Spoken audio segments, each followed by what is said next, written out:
Anime ini dibuka dengan sosok protagonis yang untuk sementara belum diketahui namanya. Ia tampak frustrasi karena server game yang selama ini ia mainkan baru saja ditutup.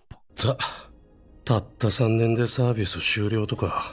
Sebagai seseorang yang telah menghabiskan setidaknya 10 tahun tenggelam di dunia game, ia berpikir logis seperti gamer pada umumnya dan memutuskan untuk mencari game yang benar-benar sulit di internet.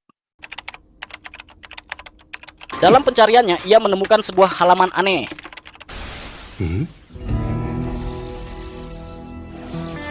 Setelah membukanya dan meneliti berbagai opsi, matanya tertuju pada sebuah mode bernama Hell Mode yang digambarkan begitu kejam hingga bahkan tak ada waktu untuk menangis. ヘルモード。 Mode itu langsung menarik perhatiannya. Melihat perbedaan tingkat kesulitan yang sangat besar antar kelas, ia memilih kelas Summoner yang bahkan dianggap lebih sulit daripada Raja Iblis itu sendiri. ありつかい。魔王まで選べるじゃん。召喚士難易度 8？ Namun, untuk memilih kelas ini, ia harus memulai sebagai seekor rusa biasa dan kemudian menjalani sebuah ujian. Ia merasa hal itu aneh, tetapi akhirnya berpikir bahwa ia harus menerimanya. Didorong rasa penasaran, ia menyetujui pilihan tersebut dan mengklik opsi itu. この俺がテストしてやるよ。 Sesaat kemudian, ia dipindahkan ke dunia lain di mana ia seolah terlahir kembali. Orang tua barunya memberinya nama Allen. お前の名前はアレンだ。 Tak lama kemudian, terungkap bahwa untuk naik level dalam mode ini, ia harus mengumpulkan pengalaman 100 kali lebih banyak dibandingkan mode normal. Selain itu, tidak ada batas waktu. Dan jika ia berhasil lolos dari Hell Mode tersebut, ia pasti akan mengungkap rahasia dunia itu.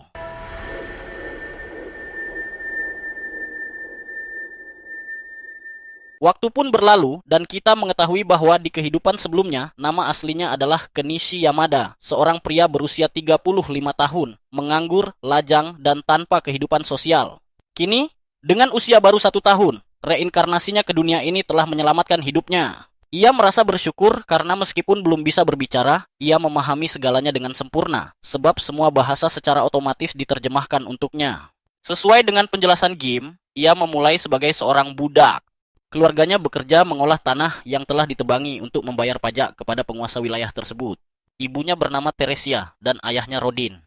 Keduanya tampak berusia sekitar 20 tahun dan menunjukkan kasih sayang yang besar kepadanya. Allen berpura-pura lelah agar mereka menidurkannya. Saat sendirian, ia mencoba membuka jendela statusnya, tetapi tidak terjadi apa-apa. Status open. Ia telah mencoba sejak tiba di dunia ini, namun selalu gagal. Meski menikmati hidup yang nyaman selalu dalam gendongan ibunya dan dengan popok yang bersih, ia tetap seorang summoner dan ingin mencoba sihir. Tiba-tiba, sesuatu akhirnya berhasil dan sebuah buku muncul di hadapannya. Namun, setiap gerakan mendadak menimbulkan suara yang bisa menarik perhatian. Beruntung, buku itu segera menghilang dan ia kembali berpura-pura tidur. Orang tuanya pun menjadi tenang dan meninggalkannya sendirian lagi. Ia memanfaatkan kesempatan itu untuk mengakses Guild Summoning. Di sana, ia memastikan bahwa kelasnya memang Summoner. Meski statistiknya sangat rendah, ia paham bahwa ia membutuhkan banyak pengalaman untuk menjadi lebih kuat. Dan semakin sering ia menggunakan Summon, semakin cepat ia berevolusi. Untuk saat ini, ia hanya bisa memanggil serangga dan hewan kecil, sesuatu yang menurutnya cukup menarik. Peringkatnya adalah Hutch. Buku itu kembali bersinar dan sebuah pesan dari Dewa Dunia tersebut muncul, meminta maaf karena tidak mengirim grimoire lebih awal. Dengan alasan kelas itu masih dalam tahap pengujian. Tidak ada lagi yang bisa diubah karena semuanya telah ditandatangani oleh Dewi Penciptaan. Allen memahami situasinya dan tidak merasa terganggu. Kini, ia hanya ingin melihat hasil summonnya beraksi. Ia mencoba, tetapi tidak langsung berhasil. Karena tidak ada internet di dunia itu, ia menyadari bahwa ia harus menemukan solusi sendiri. Ia membayangkan bahwa ia perlu menciptakan seekor serangga terlebih dahulu sebelum memanggilnya. Dengan penuh semangat, ia mencoba lagi, tetapi tanpa sengaja menimbulkan suara yang membuat ibunya mengintip ke dalam.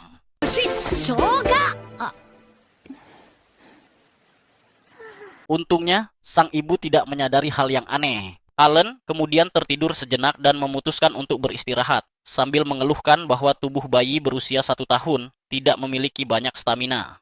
Keesokan harinya, saat ibunya mengurus rumah dan ayahnya bekerja, ia kembali memanfaatkan waktu tidur siang untuk mencoba lagi.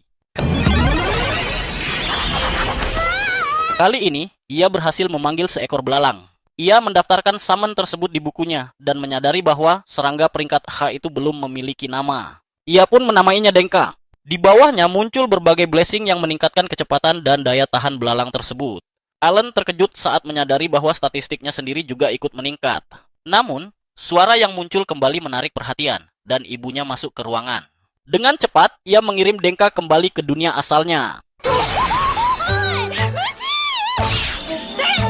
Hari demi hari berlalu dan Alan terus menguji sihir pemanggilannya. Ia mendapatkan rekan baru, seekor tikus bernama Chorosuke, yang mulai memata-matainya meski kecerdasannya rendah. Saat ini, Alan dapat menyimpan hingga 10 summon. Bergantung pada blessing monster yang ia simpan, statistiknya akan meningkat. Dengan menyimpan 10 summon, kekuatannya naik lebih dari 10 poin, membuatnya lebih kuat daripada anak-anak seusianya. Naik level akan membuka berbagai kemampuan baru. Tetapi karena tingkat kesulitannya 100 kali lipat, ia mulai menyesal dan berpikir bahwa mungkin ia tidak akan pernah bisa menyelesaikannya. Pada saat itu, ayahnya pulang ke rumah dan Teresia terkejut melihat kondisinya. Meski ia meminta mereka untuk tidak khawatir, sang ayah menjelaskan bahwa ia baru saja berburu seekor babi hutan. Ia bertanya, apakah Alan ingin melihatnya? Dan bocah itu menjawab dengan penuh semangat karena ingin melihat monster pertama di dunia tersebut.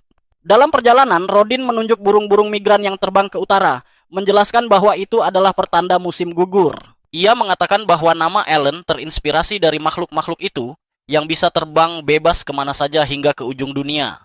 Ia tertawa sambil bercerita bahwa ibunya sempat marah karena ia memilih nama yang terinspirasi dari monster. Sesampainya di lokasi, Alan terpukau oleh ukuran babi hutan tersebut. Gerda mengumumkan bahwa pahlawan hari ini telah tiba. Sementara Rodin memintanya untuk tidak berlebihan. Ia memperkenalkan Alan kepada putranya, yang terkejut melihat seorang bayi 1 tahun sudah bisa berbicara. Saat Alan bertanya apakah babi hutan itu kuat, Gerda menjelaskan bahwa dibutuhkan 20 orang untuk mengalahkannya, karena itu adalah monster peringkat C. 10 bulan kemudian, Alan akhirnya mencapai level 2 sebagai summoner. Kini ia bisa menciptakan summon peringkat G dan bahkan melakukan sintesis. Kapasitas penyimpanannya meningkat, dan ia memperoleh semacam memo untuk menyimpan informasi serta pemikirannya. Dengan penuh antusias, ia ingin mencoba sintesis. Tetapi karena mananya belum cukup, ia memutuskan untuk makan, memulihkan energi, lalu segera mencobanya lagi. Namun, ia tetap kehabisan mana. Meski begitu, Alan tidak berpikir untuk menyerah. Jika ia tidak bisa melakukan sintesis monster, ia mencoba menciptakan summon peringkat G1. Tetapi kembali gagal karena kekurangan mana. Tanpa pilihan lain, satu-satunya hal yang bisa ia lakukan saat itu hanyalah tidur. Waktu terus berlalu, dan kini pada usia 3 tahun, Alan masih berada di tingkat penciptaan level 2. Hingga saat itu, ia baru berhasil menggunakan sintesis sekitar 20 kali. Dalam salah satu percobaan tersebut, ia mencampurkan monster dan tanpa sengaja menciptakan seekor burung peringkat G baru dengan sebaran geografis yang luas, yang kemudian diberi nama Cepi.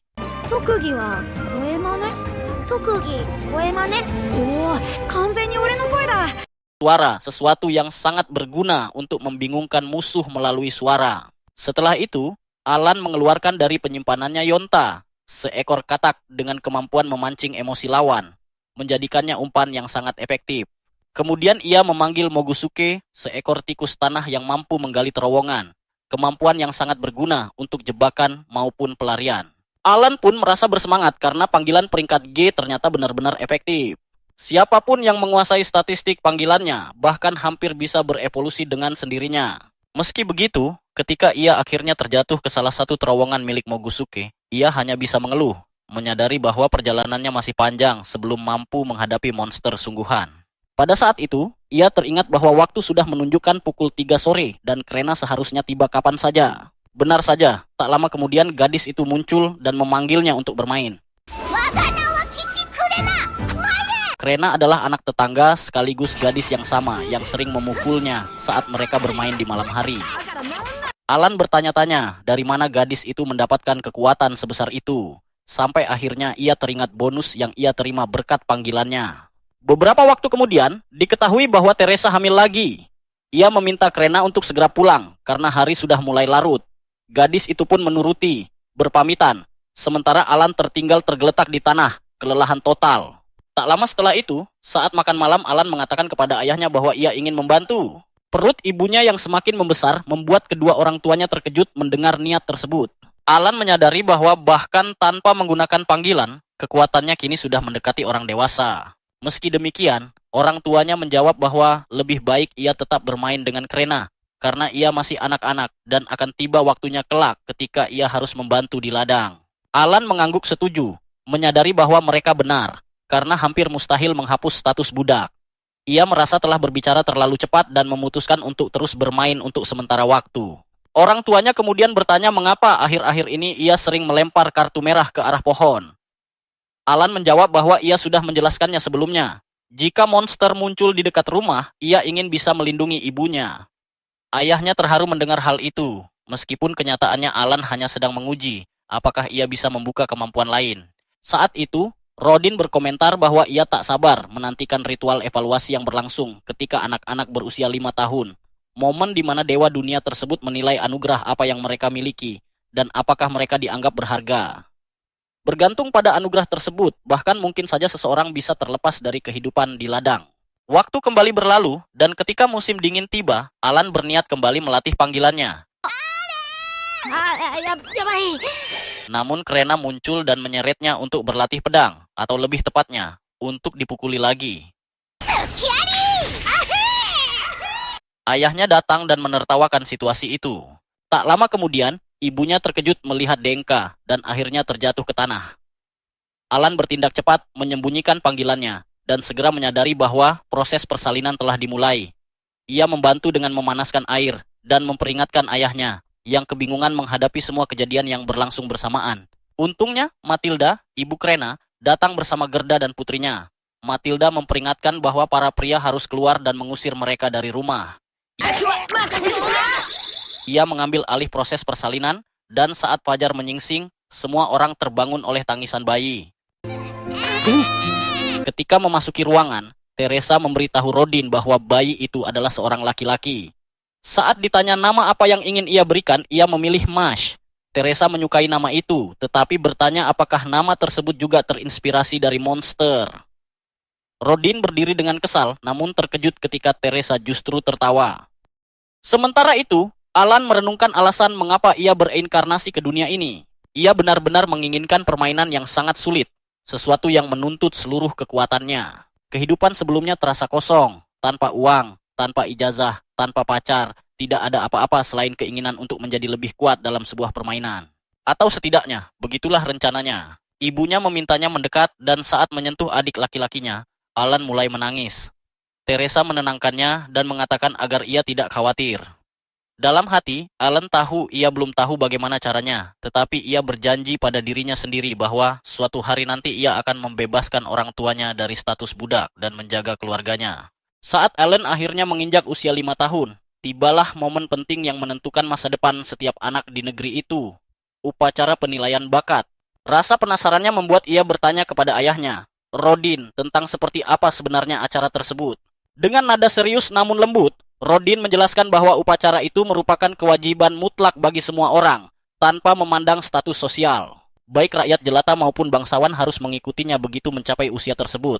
Upacara ini menjadi satu-satunya pintu untuk mengubah nasib, karena seseorang yang terbukti memiliki bakat dapat naik derajat dalam masyarakat. Namun kesempatan itu datang bersama kenyataan pahit, pesaingnya tak terhitung jumlahnya. Sejak tanah ini dihuni, anak-anak terus lahir, dan semuanya akan berdiri sejajar di hari penilaian yang sama. Belum sempat Alan mencerna semua itu, Krena datang menyapanya dengan wajah cerah. Karena usia mereka sama, ia mengajak Alan berangkat bersama ke upacara. Semangat Krena begitu menular, terlebih saat mereka semakin dekat dengan desa rakyat jelata. Ia dengan bangga berkata bahwa jika dirinya dinilai berbakat sebagai pendekar pedang, maka ia pasti akan menjadi seorang ksatria. Di sepanjang jalan, Alan memperhatikan orang-orang di sekitar mereka. Banyak yang berpakaian jauh lebih rapi dibanding dirinya, membuatnya bertanya-tanya, apakah mereka benar-benar berasal dari kalangan jelata.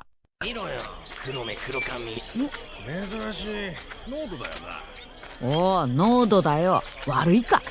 Keheranannya semakin besar ketika ia menyadari bahwa semua orang menjalani upacara secara bersamaan tanpa pembeda apapun.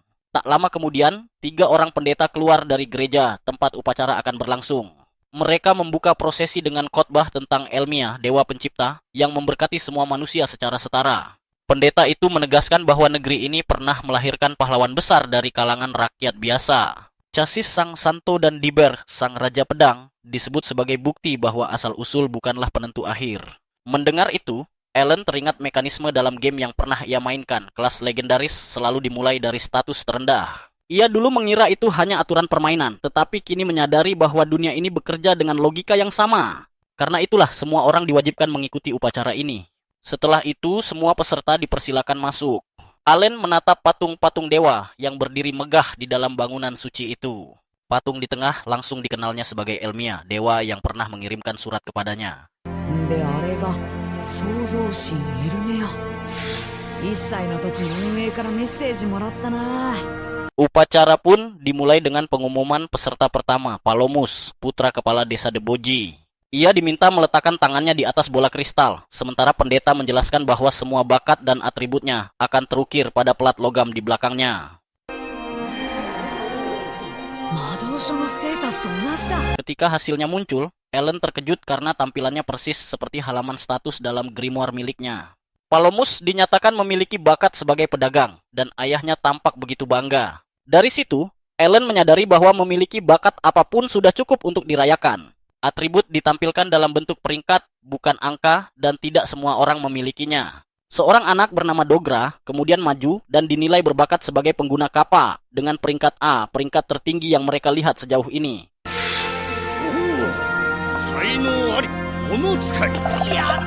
Hal itu memperjelas bahwa peringkat tinggi hampir mustahil muncul tanpa bakat. Tibalah giliran Krena. Dengan penuh antusias, ia berlari ke bola kristal. Seketika, cahaya terang memancar, membuat seluruh ruangan terdiam.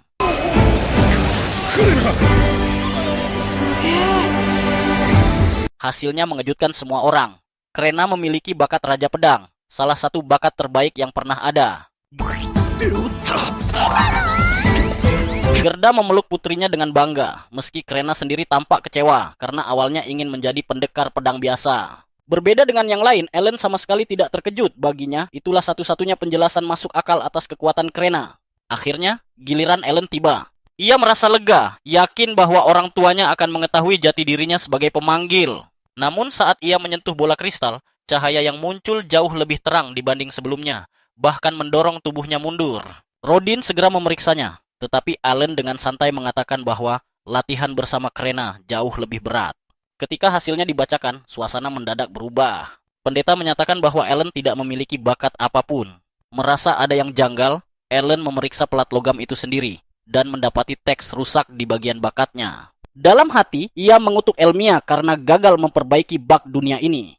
Meski dinyatakan tanpa bakat, Rodin tetap membawanya pulang. Saat makan malam, ayah dan ibunya, Teresa, menegaskan bahwa bakat bukanlah segalanya, dan Alan akan selalu menjadi kebanggaan mereka. Meski hidup miskin dan bahkan tak memiliki bak mandi, Alan merasa bahagia terlahir dalam keluarga itu, meski usia mentalnya jauh lebih tua.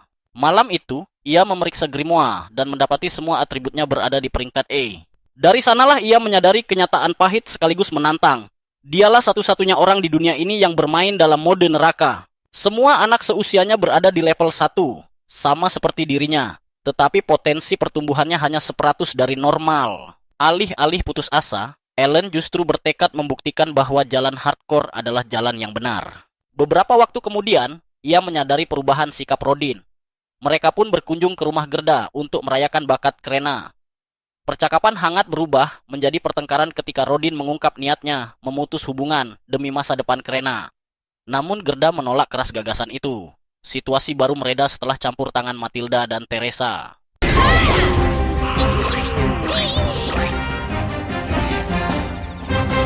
Dari percakapan selanjutnya, Alan mengetahui bahwa keempat orang dewasa itu adalah sahabat sejak kecil, membangun rumah dan kehidupan bersama. Keesokan harinya, kabar tentang Krena Sang Raja Pedang menyebar luas.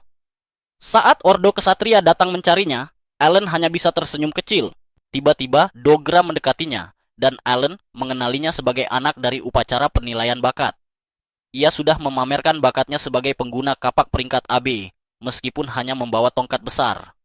Dogra mengejek Alan, mengatakan bahwa orang tak berbakat tidak punya tempat di sini. Sebelum Alan sempat membalas, Krena langsung membelanya, berkata bahwa Alan berada di sini karena ia kuat. Dogra tentu saja tidak percaya dan mengingatkan bahwa semua peringkat Ellen adalah I, serta ia hanyalah rakyat jelata. Krena mencoba menyerangnya, tetapi ayahnya segera menahannya. Kepala desa kemudian mengumumkan bahwa Ordo Kesatria telah tiba, membuat semua orang menyingkir. Semua orang mengenali kapten mereka, seorang swordmaster bernama Zenov. Krena terlihat sangat antusias melihat kesatria sungguhan. Sudah 3 tahun sejak ia dan Ellen pertama kali bermain-main sebagai kesatria, dan kini ia bertemu yang asli. Krena dengan penuh semangat memperkenalkan diri pada kapten kesatria. Ellen pun bertanya-tanya, apakah ia akan meninggalkan desa untuk menjadi kesatria sungguhan. Namun Gerda segera berkata pada Zenov bahwa putrinya baru berusia 5 tahun dan bahkan belum pernah memegang pedang sungguhan. Zenov tidak melihat masalah karena bagaimanapun Krena tetaplah seorang sword lord. Kecuali, katanya, jika Gerda takut mengakui bahwa ia berbohong dan ini hanyalah tipu daya untuk menipu Baron Granville. Gerda dengan gugup menyangkalnya. Maka Zenov memerintahkan wakil kapten untuk melanjutkan tanpa memberi kesempatan protes. Allen bisa merasakan ada sesuatu yang tidak beres. Zenov lalu memperingatkan bahwa memalsukan hasil upacara penilaian bakat dihukum mati. Karena itu, mereka harus memastikan apakah bakat Sword Lord Krena benar-benar sah. Untuk itulah, mereka akan mengadakan duel anggar. Gerda memohon agar mereka berbelas kasihan, karena nyawa putrinya dipertaruhkan. Namun, Zenov berkata dingin bahwa Krena harus bertarung, atau seluruh keluarganya akan dieksekusi di tempat. Allen tidak menyangka akan sejauh ini dan merasa semuanya tidak adil. Ia bertanya-tanya, apakah orang-orang ini sudah kehilangan akal? Semua yang menyaksikan tampak tegang dan cemas. Namun saat Krena melihat pedang sungguhan untuk pertama kalinya, ia langsung berlari mendekat dan bertanya apakah ia boleh menggunakannya.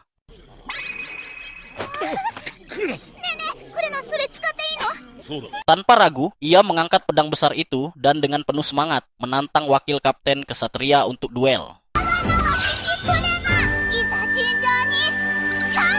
Wakil kapten memperkenalkan dirinya sebagai Lebran dan menerima tantangan itu, dengan mudah menahan serangan pertama Krena. Krena mengayunkan pedangnya tanpa kesulitan, membuat Dogra terkejut karena ia mampu menggunakan pedang yang hampir setinggi tubuhnya sendiri.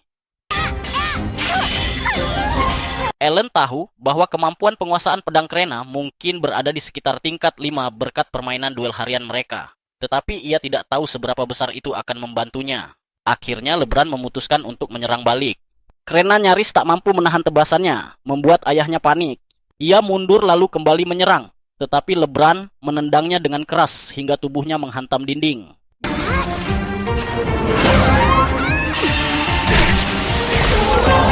Gerda langsung mengamuk, namun para kesatria menahannya agar tidak ikut campur. Rodin dan Ellen juga tidak sanggup melihatnya, sehingga mereka pun harus ditahan. Allen sangat marah, karena ini jelas terlalu kejam bagi seorang gadis berusia 5 tahun. Bahkan jika ia seorang Sword Lord, orang dewasa tetap memiliki keunggulan dalam pengalaman dan tingkat kemampuan. Namun meski semua orang khawatir, Krena tetap berdiri kembali. Aura kuat menyelubungi tubuhnya, begitu intens hingga bahkan wakil kapten kesatria pun merasakan ancaman dan buru-buru menahan setiap serangannya. Namun kali ini, kekuatannya begitu luar biasa sampai-sampai dia bahkan tak mampu mempertahankan posisinya dan menyadari bahwa ini adalah sebuah kemampuan tambahan. Hingga akhirnya Krena melancarkan serangan terakhir yang mematahkan pedang Lebran menjadi 2 bagian. Tepat setelah itu, Zenov mengumumkan bahwa duel telah berakhir dan meminta mereka menurunkan senjata. Krena tampak terkejut karena pertarungan itu berakhir begitu cepat, tetapi ia tetap mengucapkan terima kasih kepada Lebran, sambil mengatakan bahwa dia kuat untuk ukuran seorang kakek. Lebran sempat mencoba menjelaskan bahwa dirinya sebenarnya belum setua itu, karena baru berusia 24 tahun, namun ia akhirnya menyerah dan menerima kekalahannya.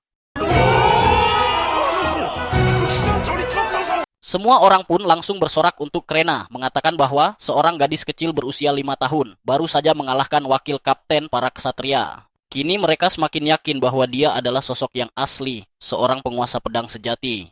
Gerda segera tertawa bahagia dan berlari menghampiri putrinya untuk memeluknya dengan penuh kebanggaan. Sementara Zenov tahu bahwa tak ada cara untuk menyangkal hasil ini setelah melihat kondisi pedang Krena usai duel. Karena itu, ia memutuskan untuk memuji Gerda atas keberhasilannya membesarkan seorang penguasa pedang, sekaligus meminta maaf atas sikap kasarnya sebelumnya. Gerda jelas masih kesal dengan apa yang terjadi, tetapi Zenov bersikeras mengatakan bahwa putrinya memiliki bakat yang luar biasa, sehingga ia ingin mendiskusikan masa depan Krena dengannya.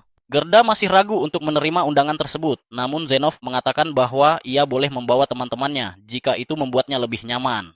Hal itu akhirnya meyakinkan Gerda. Mereka pun bertemu di kediaman kepala suku untuk menikmati jamuan makan. Meski begitu, Ellen bisa merasakan bahwa Gerda masih menyimpan kekesalan, dan ia tidak benar-benar bisa menyalahkannya. Ia juga mengerti mengapa sang kapten dan putra kepala suku ada di sana, tetapi ia sama sekali tak tahu mengapa Dogra dan ayahnya ikut hadir.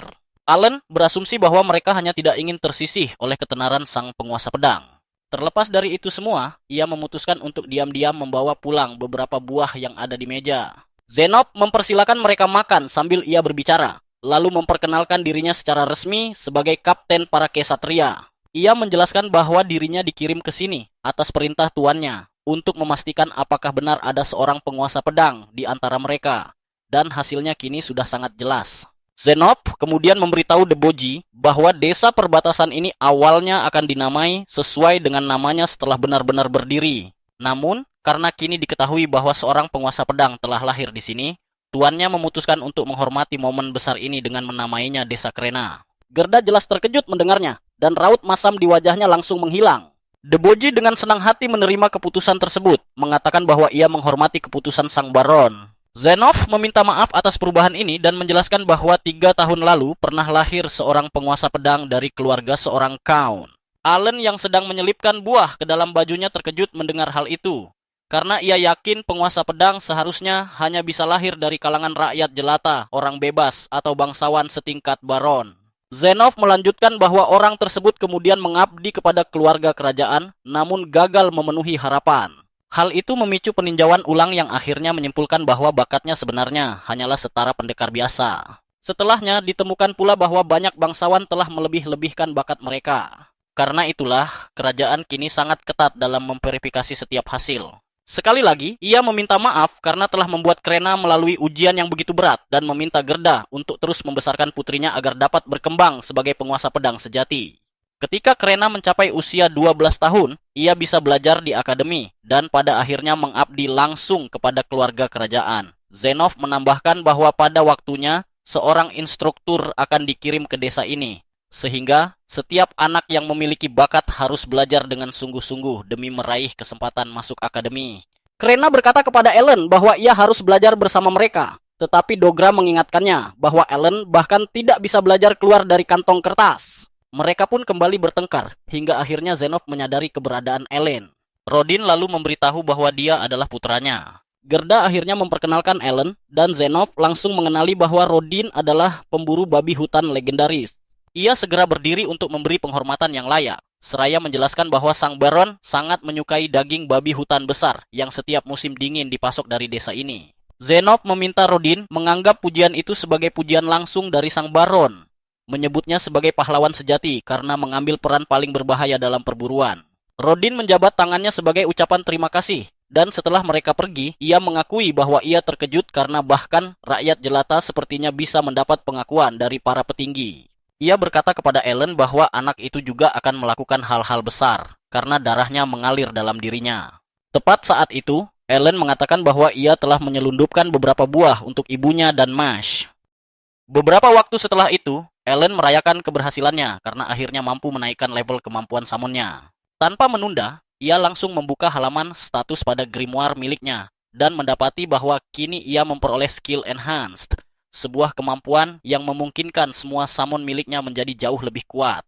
Selain itu, ia juga membuka akses terhadap makhluk berperingkat rendah, sesuatu yang sebenarnya sudah ia perkirakan. Namun, untuk mendapatkan jenis baru seperti yang pernah ia lakukan pada Cepi, ia tetap harus melakukan fusi terlebih dahulu. Rasa penasaran membuat Ellen bersemangat memikirkan tipe apa yang akan muncul selanjutnya. Dalam hati, ia sangat berharap bisa mendapatkan naga yang terlihat mengintimidasi.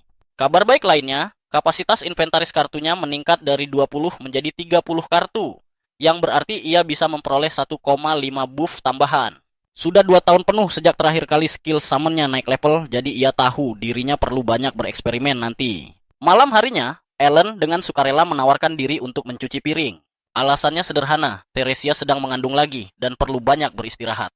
Meski begitu, di balik niat baik itu, Ellen sebenarnya ingin segera menyelesaikan pekerjaan rumah agar bisa bermain-main dengan skill barunya. Mas lalu bertanya polos apakah ia akan memiliki adik laki-laki. Tetapi Rodin menjelaskan bahwa bisa saja yang lahir nanti laki-laki atau perempuan. Teresia menambahkan bahwa tendangannya terasa sangat lembut, sehingga ia punya firasat anak ini perempuan.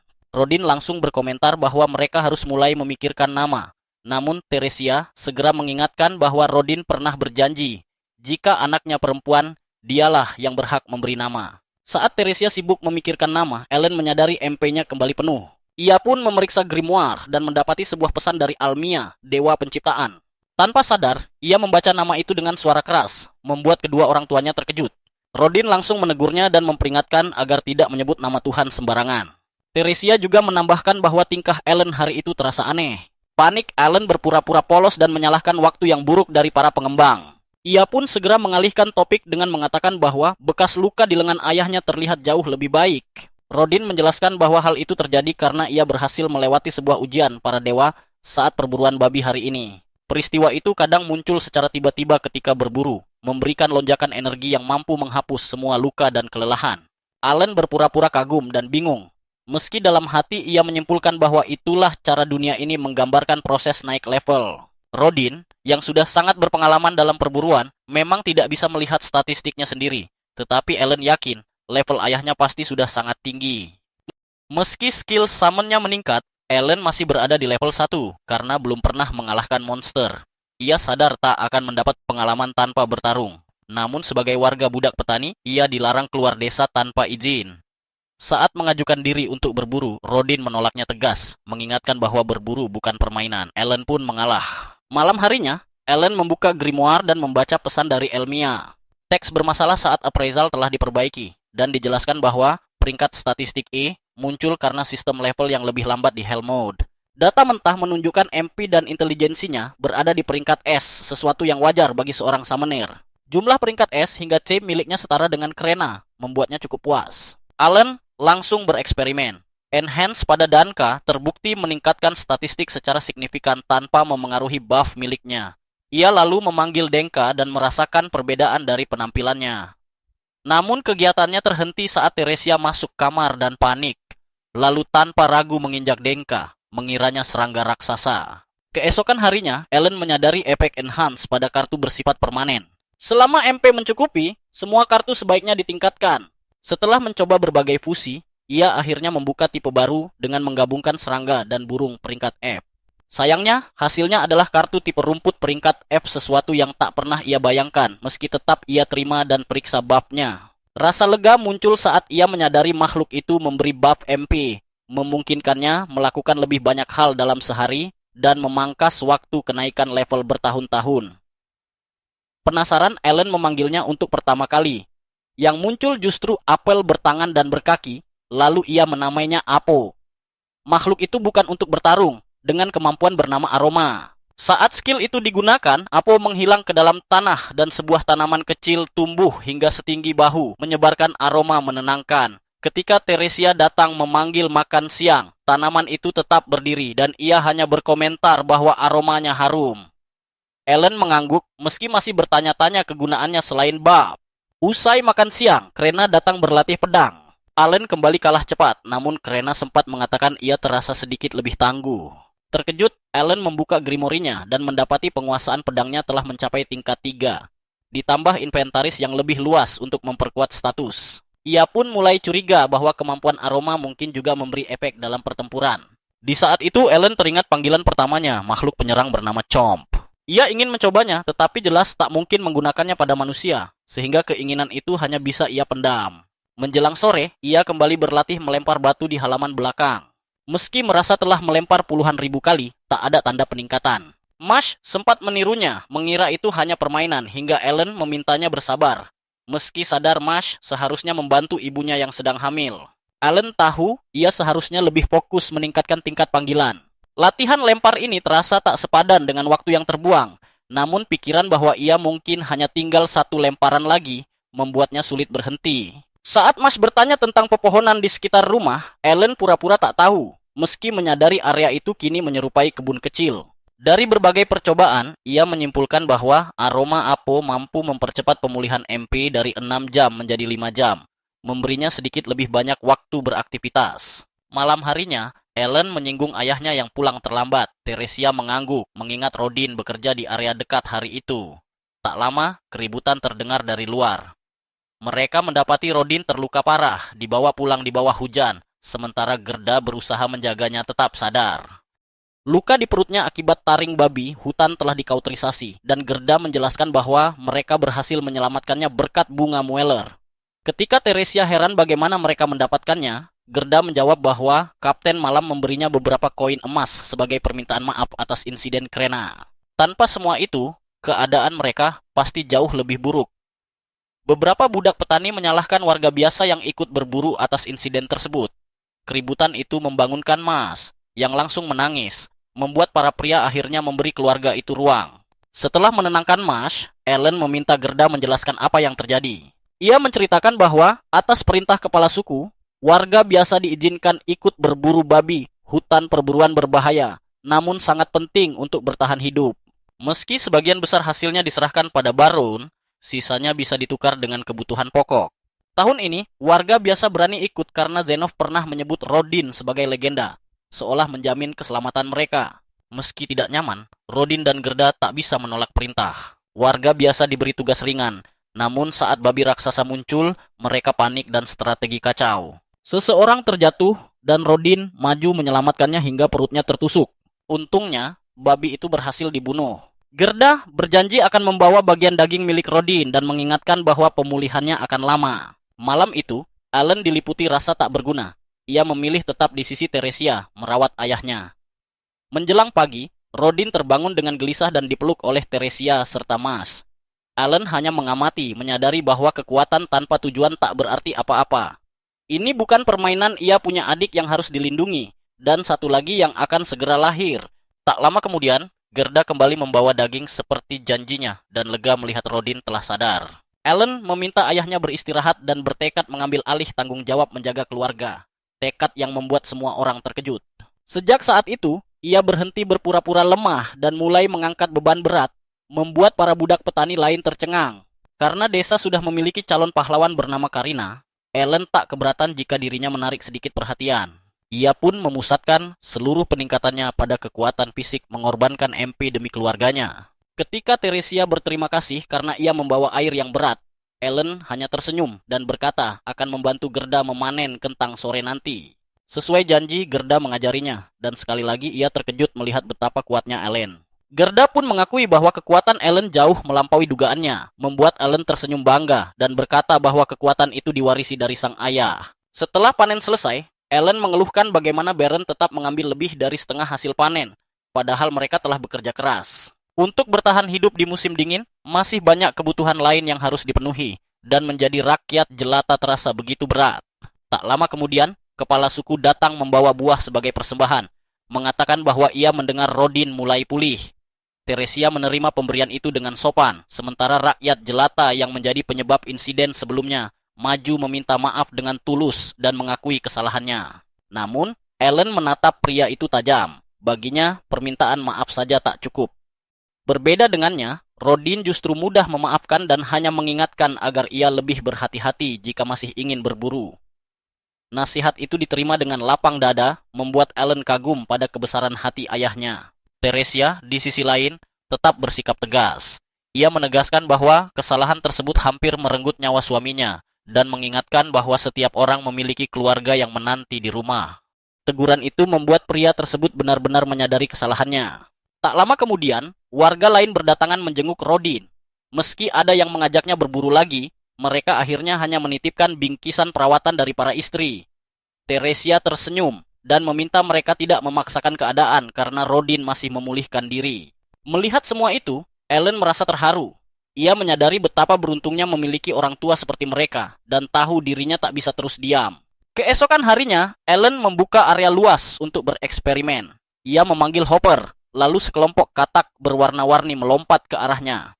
Ia memasang jebakan, bersembunyi, dan memerintahkan para katak menggunakan kemampuan provokasi mereka. Ia tahu rencananya klise, namun jika berhasil menangkap sekitar 50 burung, keluarganya bisa bertahan melewati musim dingin. Sayangnya, waktu berlalu tanpa hasil. Tak satu pun burung terlihat.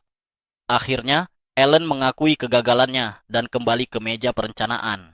Akan tetapi, tepat saat ia mengucapkan hal itu, mata Ellen berbinar melihat seekor burung liar terbang mendekat. Ia segera bersiap mengaktifkan jebakan yang telah dipasang, namun dengan cepat menyadari bahwa itu bukan burung biasa, melainkan Albaharon, monster berbahaya. Makhluk itu mulai melahap katak-kataknya satu persatu.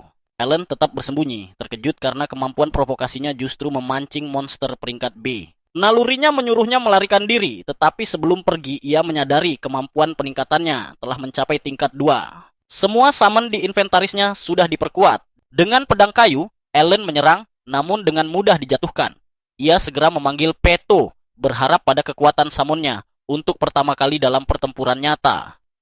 Harapan itu segera hancur ketika Albaharon menghancurkan semua makhluk panggilannya dan menghantamnya lebih keras. Saat itulah Ellen menyadari kengerian sebenarnya. Setiap summon yang tumbang menghapus seluruh efek peningkatan yang ia miliki, membuat tubuhnya kian melemah. Ia pun memahami sisi paling mematikan dari seorang summoner, dan untuk pertama kalinya, kematian terasa begitu dekat. Allen memutar otak, mencari jalan keluar dari situasi genting itu. Pada akhirnya, ia memanggil makhluk bernama Suker. Begitu muncul, makhluk tersebut langsung menempel erat pada Albaharon, menguras energinya perlahan. Serangan itu memang belum cukup untuk menjatuhkan monster tersebut, tetapi berhasil melemahkannya. Dugaan Allen pun terbukti benar. Suker memiliki kemampuan menguras energi, memberinya kesempatan untuk melepaskan diri dari cengkeraman cakar Albaharon. Tanpa membuang waktu, Ellen memanggil lebih banyak anjing dan lintah untuk membantu. Energi Albaharon terkuras habis, hingga akhirnya Ellen menghabisinya dengan satu tebasan pedang kayu. Saat tubuh monster itu roboh, grimoire miliknya memberitahu bahwa ia memperoleh 100 poin pengalaman. Saat itu juga, Ellen sadar bahwa ia telah menang dan mengalahkan monster pertamanya. Ia segera pulang membawa tubuh Albaharon. Semua orang, termasuk Gerda dan Krena, terkejut. Teresia bertanya bagaimana ia melakukannya, dan Ellen menjelaskan bahwa ia menyerang secara mendadak. Rodin memperhatikan luka di pipinya, sementara Gerda memuji pencapaiannya, meski terdiam saat menyadari bekas gigitan di tubuh monster tersebut. Rodin mengucapkan terima kasih, dan saat itu Ellen menyadari benjolan besar di belakang kepala Gerda. Ia langsung menduga itu akibat bermain dengan Krena dan tertawa kecil, sebelum Gerda meminta bantuannya. Setelah memindahkan tubuh Albaharon, Gerda menjelaskan bahwa berat normal monster itu sekitar 60 kilo. Setelah darahnya dikuras dan tubuhnya dikeringkan, beratnya turun menjadi sekitar 20 kilo. Dari jumlah itu, hanya separuh yang bisa dimakan, sementara sayapnya memiliki nilai jual tinggi. Allen mendengarkan dengan antusias, senang karena banyak belajar dari tetangganya.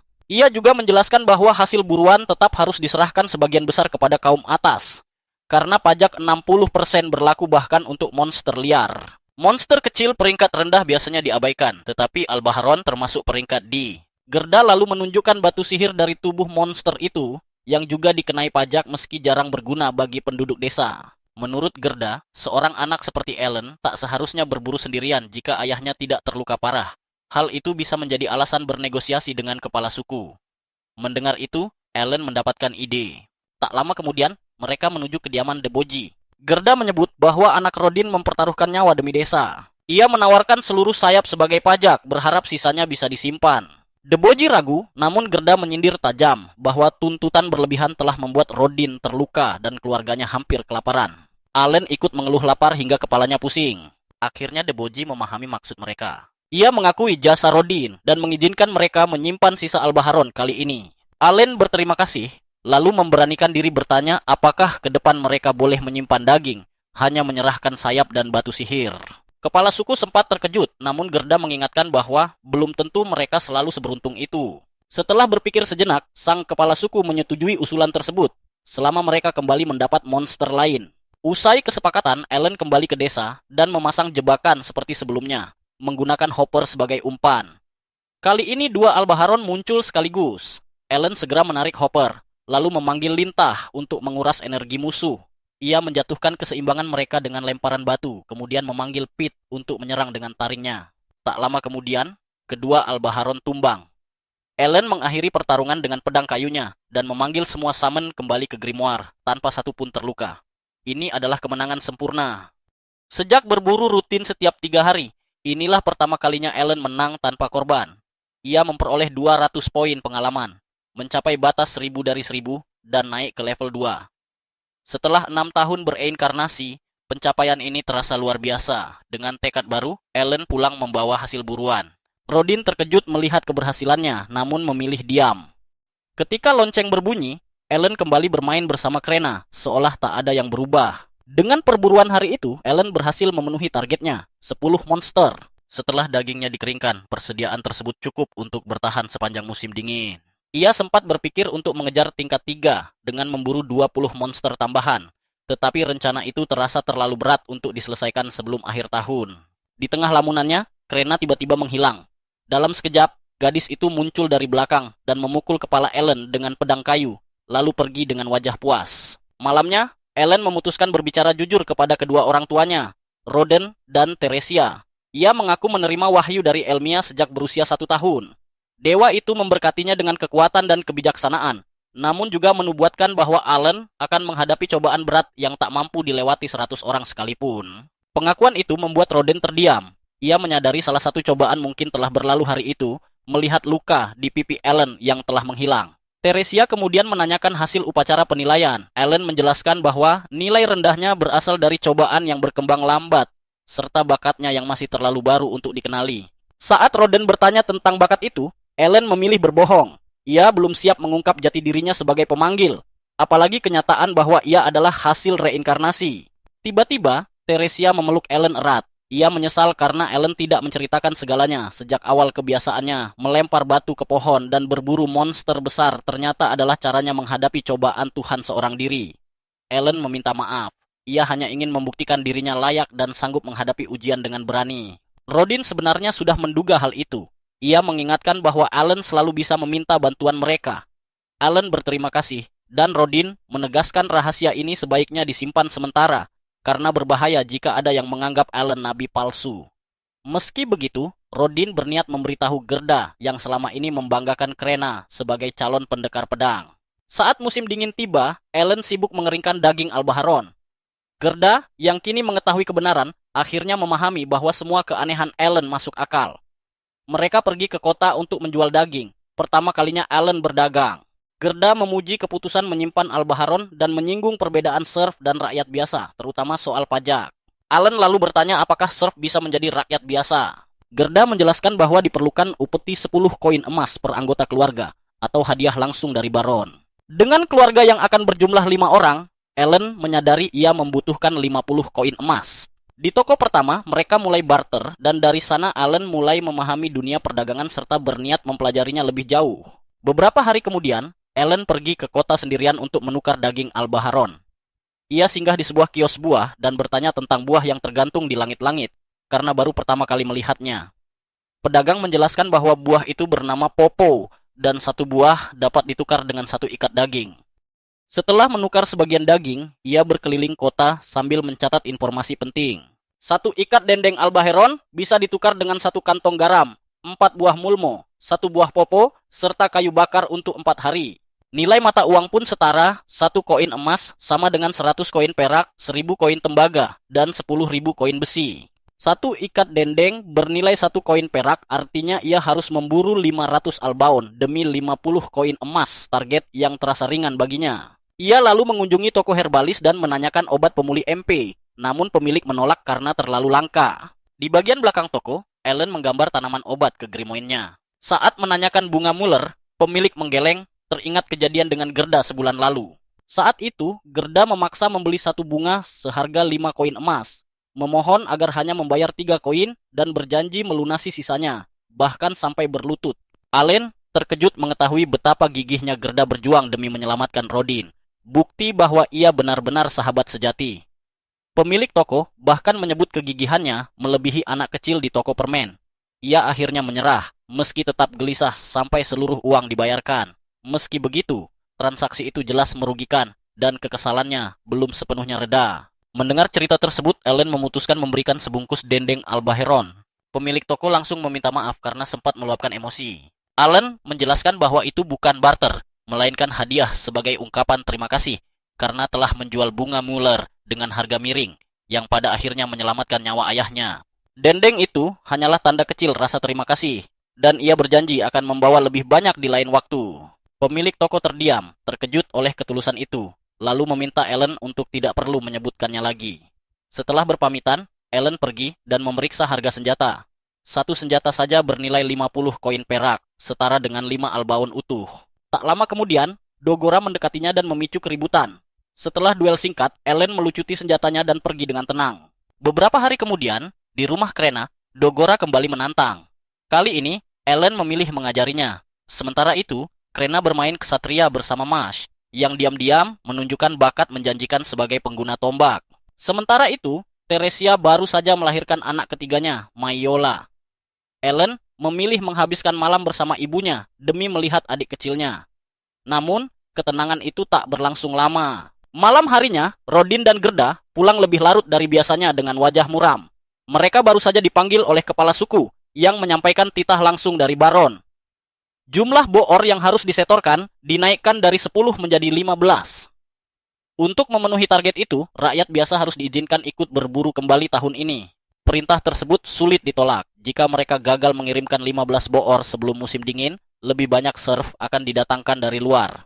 Ellen memahami dampaknya. Bertambahnya serf berarti menyusutnya lahan, dan mereka yang tak bisa berburu berisiko kehilangan tanah. Perubahan ini bisa mengubah wajah kampung Krena sepenuhnya. Gerda menambahkan kabar yang lebih buruk. Tahun depan, target akan dinaikkan lagi menjadi 20 boor. Satu-satunya cara mencapainya adalah berburu lebih sering dari biasanya, lebih dari sekali dalam 10 hari, dengan risiko yang jauh lebih besar. Akhirnya, Allen angkat bicara. Menurutnya, menuruti tuntutan ini hanya akan membuat target terus naik hingga mustahil dipenuhi. Hasil akhirnya tetap sama, lebih banyak serf. Karena itu, ia menyarankan mengikuti perintah kepala suku dan mengizinkan rakyat biasa berburu lagi. Gerda menolak keras, tetapi Ellen mengingatkan bahwa kebijaksanaan Elmia menyertainya. Rodin akhirnya memutuskan untuk memberi Ellen sebuah kesempatan. Pada perburuan berikutnya, ia mengumumkan kepada seluruh budak tani dan rakyat jelata bahwa mulai sekarang mereka akan menggunakan strategi berburu milik Ellen. Namun, Rodin menegaskan bahwa Ellen hanya akan ikut untuk mengamati, bukan terlibat langsung. Sebenarnya, Ellen sudah menduga keputusan itu. Ia sempat berharap bisa ikut bertarung, tetapi ayahnya memang keras kepala dan tidak mau mengalah. Tidak ada yang bisa ia lakukan soal itu. Yang terpenting baginya adalah melatih para pendatang baru, agar membantu kelompok berburu lebih banyak babi hutan. Ia tidak ingin melihat siapapun terluka, seperti ayahnya dulu. Seorang rakyat jelata yang pernah menyebabkan insiden tahun lalu mendekati Rodin untuk meminta maaf. Ia juga meminta agar Rodin tidak melindunginya jika terjadi sesuatu hari ini. Rodin dengan mudah menepis permintaan maaf itu. Ia tidak menyimpan dendam sedikit pun, dan hanya meminta orang itu untuk fokus menjalankan perannya dalam perburuan. Tak lama kemudian, tim pemburu meninggalkan desa. Bagi Allen, ini adalah kali pertama ia keluar dari desa setelah 7 tahun hidup sebagai seorang budak tani. Sebuah langkah kecil ke depan, namun sangat berarti. Dari kejauhan, ia bisa melihat pegunungan naga putih yang menjulang. Setiap musim gugur, babi hutan meninggalkan kaki pegunungan itu dan datang ke wilayah ini untuk mencari makanan. Legenda mengatakan bahwa seekor naga putih legendaris hidup di dekat puncaknya. Setelah sempat melamun, Ellen segera menyusul kelompok dan menjelaskan strategi berburu kepada semua orang. Rodin hanya mengingatkan mereka untuk tetap berpegang pada latihan yang telah dilakukan, lalu memerintahkan semua orang menuju posisi masing-masing. Sesuai janji, Ellen bersembunyi di tempat yang aman. Ketika ia melihat babi hutan raksasa berlari ke arah kelompok, ia baru benar-benar menyadari betapa mengerikannya makhluk itu. Seperti yang telah dilatih, para budak tani menancapkan tumit mereka ke tanah dan berhasil menahan laju babi hutan dengan tombak. Sementara itu, Rodan dan para budak tani lainnya menyerang dari samping untuk menguras darah dan memberikan kerusakan tambahan. Allen mengamati semuanya dengan saksama. Tim umpan menarik babi hutan mendekat, tim penahan menahannya di tempat, sementara tim penyerang menghantam titik-titik vital. Metode inilah yang digunakan ayahnya dan para pemburu lain selama lebih dari 10 tahun tanpa bakat khusus. Saat babi hutan mulai melemah, Ellen memberi isyarat kepada para rakyat jelata untuk bersiap. Sejak awal, mengandalkan mereka untuk menahan serangan adalah kesalahan. Karena itu, strateginya adalah menempatkan mereka di tahap akhir untuk menghabisi babi hutan. Mereka hanya perlu menyerang sekali untuk mendapatkan pengalaman dari pertempuran tersebut dan menjadi lebih kuat. Begitu Rodin memberi perintah, para rakyat jelata menusukkan tombak mereka, dan akhirnya babi hutan itu tumbang. Saat tubuhnya jatuh ke tanah, mereka merasakan kekuatan mengalir ke dalam diri mereka, tanda bahwa mereka telah melewati ujian para dewa. Semuanya berjalan persis seperti rencana Ellen. Dari reaksi mereka, jelas mereka telah naik tingkat. Mengingat babi hutan adalah monster peringkat C, pengalaman yang mereka peroleh memang besar. Allen kemudian membuka grimoire-nya untuk memeriksa hasilnya sendiri. Namun, ia merasa frustrasi ketika mendapati bahwa ia tidak mendapatkan apapun. Karena hanya berdiri di dekat pertempuran, sistem tidak menganggapnya sebagai peserta. Para rakyat jelata menghampirinya dan mengucapkan terima kasih, mengatakan bahwa nasihatnya membuat perbedaan besar. Meski berperan penting dalam kemenangan itu, Ellen tetap merasakan pahitnya kekalahan di balik keberhasilan tersebut. Beberapa hari kemudian, saat Allen sedang mengambil air di desa, beberapa tetangga bertanya apakah ia akan ikut perburuan hari itu juga. Ia mengangguk dan berkata bahwa ia akan mengamati seperti biasa. Meski sebenarnya ia sangat ingin diizinkan memegang tombak. Para penduduk segera menolak ide itu, mengatakan bahwa Rodin akan memukuli mereka jika sampai menyarankan hal semacam itu. Seorang tetangga mengaku iri dan berharap bisa ikut berburu juga. Budak lain menyuruhnya meninggalkan pisau jagalnya dan bergabung saja, tetapi pria itu menjelaskan bahwa istrinya sedang mengandung. Ia harus bermain aman, meski ia selalu senang jika ada lebih banyak daging monster untuk diolah. Mendengar itu, Ellen meminta bantuan dan menunjukkan tumpukan albaheron yang perlu dipotong. Pria itu terkejut melihat jumlahnya. Ellen menjelaskan bahwa ia kewalahan dan berharap pria itu mau mengurusnya. Sebagai imbalan, ia berjanji memberi 2 paket daging untuk setiap satu yang dipotong. Tawaran itu langsung diterima dengan senang hati. Albaharans ini bukan bagian dari persediaan makanan keluarga. Allen membutuhkan dagingnya untuk dijual demi mengumpulkan 50 koin emas agar keluarganya bisa keluar dari budak tani. Memanggil jagal kota akan memakan biaya lebih, jadi lebih baik menyerahkan pekerjaan ini di sini. Pada perburuan berikutnya, semakin banyak rakyat jelata yang bergabung. Mengikuti strategi Allen, mereka secara bertahap menambah anggota hingga nantinya bisa membentuk 2 kelompok. Dengan begitu, jumlah babi hutan yang diburu akan berlipat ganda. Allen masih bertanya-tanya mengapa Sang Baron begitu terobsesi dengan babi hutan, karena wilayahnya tampak tidak kekurangan makanan.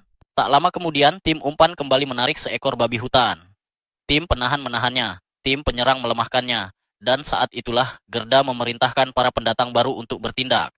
Mereka menyerang bersama dan berhasil menjatuhkannya, merasakan lagi sensasi melewati ujian para dewa. Begitu babi hutan tumbang, Ellen segera membuka grimoire-nya. Kali ini rencananya berhasil. Semua statistiknya meningkat dan ia bahkan naik tingkat. Tepat sebelum babi hutan menghantam tim penahan, ia telah memanggil Denka di jalurnya. Makhluk panggilannya bisa muncul di lokasi manapun yang ia tandai dalam jarak 50 meter. Babi hutan itu menginjak Denka, dan itu sudah cukup untuk membuat sistem menganggap Ellen sebagai peserta pertempuran. 3 bulan kemudian, Ellen menyadari bahwa dunia ini juga merayakan awal tahun baru. Ia diundang ke kediaman kepala suku untuk pertama kalinya. Ia pulang bersama Krena, yang sangat senang karena mereka membawa pulang permen dan hadiah. Ellen menganggap ini sebagai hadiah karena berhasil memenuhi kuota 15 babi hutan. Sesampainya di rumah, seluruh keluarga sudah berkumpul untuk makan malam bersama. Ellen bercerita kepada Rodin dan Gerda tentang kunjungan mereka, meski Gerda mengeluh bahwa semua seremoni itu membosankan. Mereka pun menikmati pesta keluarga dengan penuh kehangatan. Ketika Gerda bertanya apakah kepala suku menyebut mereka, Ellen mengatakan bahwa ia sangat menghargai usaha mereka. Rodin menambahkan bahwa dengan perkembangan ini, kuota 20 babi hutan tahun ini pasti tercapai. Semuanya berkat Ellen dan rencana pelatihannya. Gerda kemudian melihat sebuah botol istimewa di belakang Ellen. Ia menjelaskan bahwa itu hadiah dari kepala suku, sebotol minuman keras. Mata Rodin dan Gerda langsung berbinar. Melihat kesempatan itu, Ellen menggiring pembicaraan dengan bertanya apakah Mash ingin berlatih tombak lagi. Mash setuju, sementara Krena juga ingin ikut. Allen menolak dengan lembut, mengatakan bahwa Krena sudah cukup kuat dan mereka harus membina Mash yang berbakat. Meski topik berubah, pikiran Rodin dan Gerda masih tertuju pada botol itu. Ketika Gerda berkata bahwa Ellen belum cukup umur untuk meminumnya, Ellen pun mengajukan syarat. Ia akan memberikan botol itu jika mereka mengalahkannya dalam sebuah pertandingan. Gerda langsung setuju dengan percaya diri, sementara Rodin ragu. Saat Ellen bertanya apa yang akan ia dapatkan jika menang, mereka terdiam dan hanya memintanya menyebutkan keinginannya sendiri. Tanpa ragu, Ellen menyatakan bahwa jika ia memenangkan tantangan ini, maka mereka harus mengizinkannya menggunakan tombak dalam setiap perburuan babi hutan sepanjang tahun ini. Mendengar itu, Rodin dan Gerda langsung menyadari bahwa mereka telah terjebak dalam rencana Ellen sejak awal, sebuah pengingat betapa cerdiknya anak itu sebenarnya. Meski begitu, Rodin memutuskan untuk menerima tantangan tersebut apapun hasilnya. Ia berkata bahwa jika mereka menang, mereka akan mendapatkan minuman keras. Tetapi jika Ellen yang menang, maka ia berhak ikut bertarung dalam perburuan babi hutan. Gerda lalu bertanya jenis tantangan apa yang dimaksud, dan Ellen dengan santai menjawab bahwa itu adalah adu panco. Jawaban itu langsung membuat mereka lebih percaya diri. Gerda pun maju pertama sambil berkata bahwa ia tidak akan menahan kekuatannya sedikit pun. Namun Ellen sudah sepenuhnya siap. Ia telah memenuhi inventarisnya dengan kartu PHTO khusus untuk pertarungan ini dan memperkuat statistik serangannya. Terlebih lagi, levelnya kini sudah mencapai 6, jadi ia yakin kemenangan sudah ada di tangannya. Berkat persiapan itu, Ellen berhasil mengalahkan Gerda. Dari hasil pertarungan tersebut, ia memperkirakan bahwa statistik serangan Gerda berada di kisaran 150 hingga 200. Namun kepercayaan dirinya goyah ketika giliran Rodin tiba. Kekuatan pria itu terlalu besar untuk diimbangi, dan pada akhirnya Ellen harus menerima kekalahan. Ia menerimanya dengan lapang dada, menyadari bahwa statistik serangan ayahnya pasti berada di atas angka 300. Sambil menikmati botol minuman keras, Ellen menganalisis kekuatan mereka. Jika Gerda berada di peringkat D, maka ayahnya jelas berada di peringkat C. Setidaknya, itu memberinya gambaran seberapa kuat pemain dalam mode normal bisa berkembang. Rodin mengatakan bahwa Ellen sama sekali tidak lemah meskipun kalah, tetapi ia tidak akan diizinkan berburu babi hutan sampai mampu mengalahkannya. Ellen menerima syarat itu karena ia merasa punya peluang besar jika berhasil mencapai level pemanggilan 4 sebelum musim gugur tiba. Pada bulan Juni, level pemanggilan Ellen akhirnya naik lagi. Grimoire miliknya memberikan banyak informasi baru. Saat memeriksa halaman statistik, ia menemukan bahwa ia telah membuka akses ke makhluk panggilan peringkat E, bahkan termasuk jenis baru. Untuk mengetahui jenis pastinya, ia harus menggabungkannya terlebih dahulu. Kali ini ia memiliki MP yang cukup untuk bereksperimen dengan bebas. Inventaris kartunya juga bertambah sebanyak 10, dan efek buff dari makhluk panggilan kini meningkat seiring levelnya. Jika ia mengisi inventaris dengan 40 kartu peringkat E, maka peningkatan statistiknya akan sangat signifikan. Dengan begitu, ia yakin bisa mengalahkan ayahnya dalam adu panco dan akhirnya ikut berburu. Tak lama kemudian, Ellen menemukan skill baru bernama Storage di dalam Grimoire. Awalnya ia tidak memahami fungsinya sampai ia melihat sebuah lubang di salah satu halaman. Ia mencoba memasukkan sebuah tongkat dan terkejut karena lubang itu tidak memiliki dasar. Ia pun menyadari bahwa ia bisa memanggil gambaran mental dari semua benda yang disimpan di dalamnya. Ia bereksperimen dengan memasukkan berbagai barang dan menemukan bahwa tidak ada batasan jumlah selama benda tersebut muat. Hal itu terasa janggal baginya, karena dalam kebanyakan permainan, batas inventaris adalah elemen penting. Ia bertanya-tanya mengapa ia diberikan skill penyimpanan tingkat dewa pada saat ini. Namun ia yakin pasti ada alasan di baliknya. Mengenyampingkan hal itu, Ellen mulai bereksperimen dengan panggilan peringkat E. Saat mencoba memanggil serangga peringkat E, tidak terjadi apa-apa.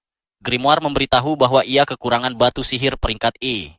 Ia pun menyelinap ke kamarnya, mengambil kantong berisi uang hasil jerih payahnya, dan menggunakan batu sihir dari kelinci bertanduk yang pernah masuk ke desa. Setelah menyimpan batu tersebut ke dalam storage, pemanggilan berhasil.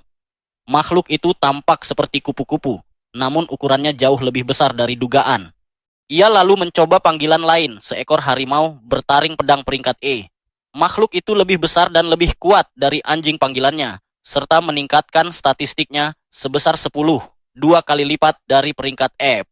Ia menamainya Tama sebelum mengembalikannya ke Grimoire. Saat berada jauh dari rumah, Ellen mencoba melakukan fusi dan berhasil menciptakan burung peringkat E setelah menggunakan batu sihir. Hal itu membuatnya sadar bahwa ia akan membutuhkan banyak batu sihir ke depannya. Namun malam itu, ayahnya menjelaskan bahwa kelinci bertanduk tidak lagi muncul karena parit besar telah dibuat mengelilingi desa beberapa tahun lalu demi keselamatan anak-anak. Kebingungan, Ellen kemudian bertanya pada Palomus, yang menjelaskan bahwa batu sihir adalah permata kecil di dekat jantung monster dan biasanya digunakan untuk alat sihir di ibu kota kerajaan. Batu peringkat D hingga C berguna, tetapi peringkat E sering dianggap sampah dan bisa ditemukan di tanah. Untuk membuktikannya, Palomus mengambil satu batu peringkat E dari tanah. Dengan bantuan penduduk desa, Ellen mengumpulkan banyak batu sihir dan menciptakan semua panggilan peringkat E yang tersedia. Saat mencoba kemampuan mereka, burung bernama Hawkins memperingatkannya akan bahaya. Seekor babi hutan melompat ke arahnya, melukainya. Namun Binsi segera menyembuhkan luka tersebut. Papon, sang kupu-kupu, melumpuhkan babi hutan, dan Tama menghabisinya dengan cepat. Saat babi hutan lain menyerang, makhluk batu bernama Wal-E muncul dan menjadi perisai, membuat musuh itu roboh seketika. Ketika semuanya menghilang seolah tak pernah terjadi, Ellen memahami satu hal. Setiap jenis panggilan memiliki peran. Serangga untuk debuff, binatang untuk serangan, burung untuk informasi, tumbuhan untuk penyembuhan, dan batu untuk pertahanan. Bersama-sama, mereka membuatnya menjadi satu tim lengkap. Kini Ellen mengerti tujuan para pengembang. Dengan pasukan makhluk ini dan skill storage, ia memiliki kekuatan mutlak, bahkan melampaui Raja Iblis itu sendiri. Keesokan harinya Ellen dan yang lainnya dipanggil oleh kepala desa. Begitu mereka tiba, mereka langsung bertanya tentang apa yang diinginkan kali ini. Kepala desa menjelaskan bahwa, sesuai keputusan terbaru, Sang Baron akan mulai mengunjungi wilayah tersebut setiap bulan. Mereka pun terkejut mendengar kabar itu. ボアを増やせたの見せろだろ。気まぐれなこった。 Kepala desa menambahkan bahwa untuk memenuhi tuntutan kunjungan tersebut perlu dilakukan perburuan babi hutan. Rodin bertanya mengapa mereka secara khusus membutuhkan Ellen. Sang kepala desa lalu menjelaskan situasinya. Mereka memerlukan seseorang yang mampu bertindak sebagai pemandu bagi Baron selama masa tinggalnya. Rodin mempertanyakan mengapa putranya sendiri tidak bisa menjalankan tugas itu. Kepala desa menjawab bahwa pelomas tidak cocok untuk tanggung jawab tersebut. Ellen langsung memahami maksudnya. Dalam hati, ia tahu itu benar. Ia pun menyetujuinya tanpa perlawanan. Sang kepala desa berharap Ellen dapat membantu menunjukkan keramahan, dimulai dengan jamuan makan malam sebelum perburuan. Ellen menyadari bahwa maksudnya adalah menghibur dan menyenangkan Sang Baron. Bahkan mungkin mencoba mengambil hatinya dengan berbagai kebaikan kecil. Meski begitu, ia menegaskan bahwa dirinya bukan orang yang mudah dimanipulasi. Sang kepala desa pernah mendengar bahwa ide-ide Ellen berperan dalam keberhasilan perburuan tahun sebelumnya. Ia yakin bocah itu mampu memikul tanggung jawab tersebut. Namun dalam benak Ellen, ia tidak terlalu peduli pada Baron. Kenyataannya, sebagai seorang pelayan, ia hampir tidak punya pilihan untuk meninggalkan desa. Jika ia hanya terus berburu babi hutan dan albatros, ia memerlukan setidaknya 10 tahun untuk mencapai status rakyat biasa. Ayahnya mengatakan bahwa jika ia menolak, tidak akan menjadi masalah. Saat itu Ellen teringat sesuatu yang penting. Baron memiliki wewenang untuk menganugerahkan gelar rakyat biasa. Itu bisa menjadi kesempatan baginya untuk naik dalam hierarki sosial.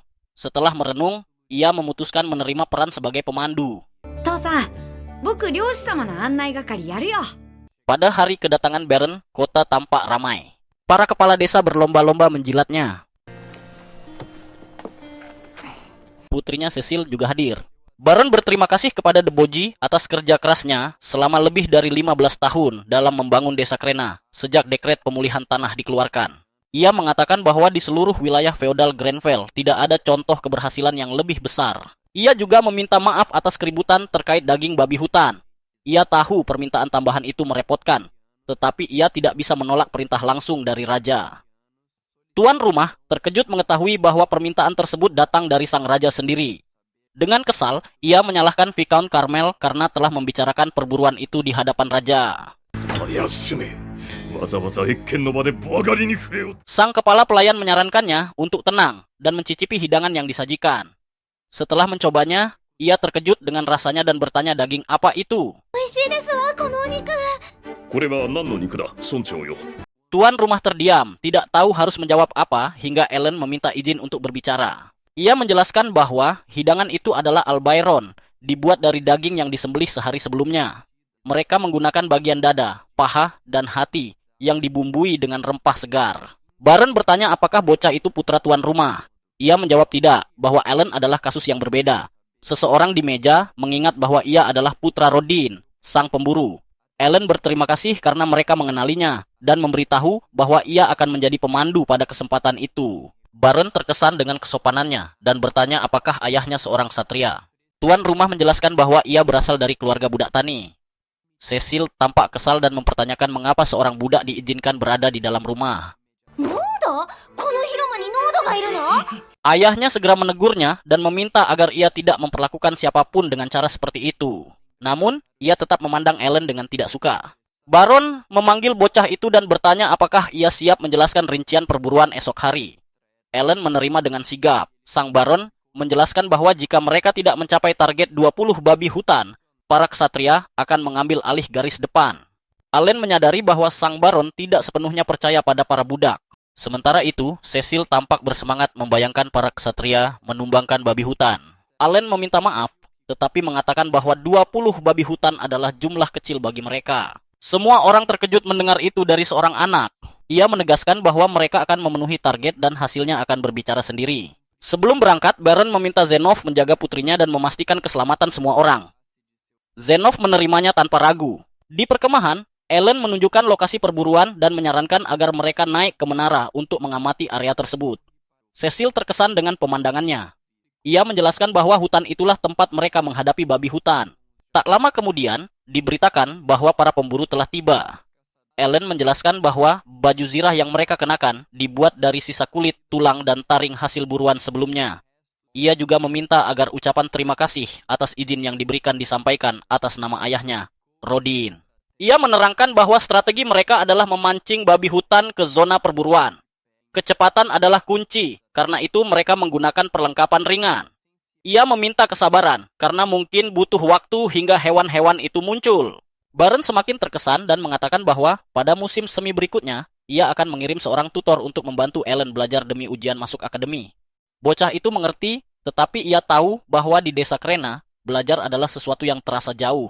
Tiba-tiba, seorang pria muncul berlari, dikejar babi hutan. Ia dan kelompoknya mengangkat perisai untuk bertahan. Kemudian mereka menusukkan tombak untuk melukai makhluk itu, dan Rodin muncul memberi pukulan terakhir. Semua orang kagum melihat koordinasi mereka.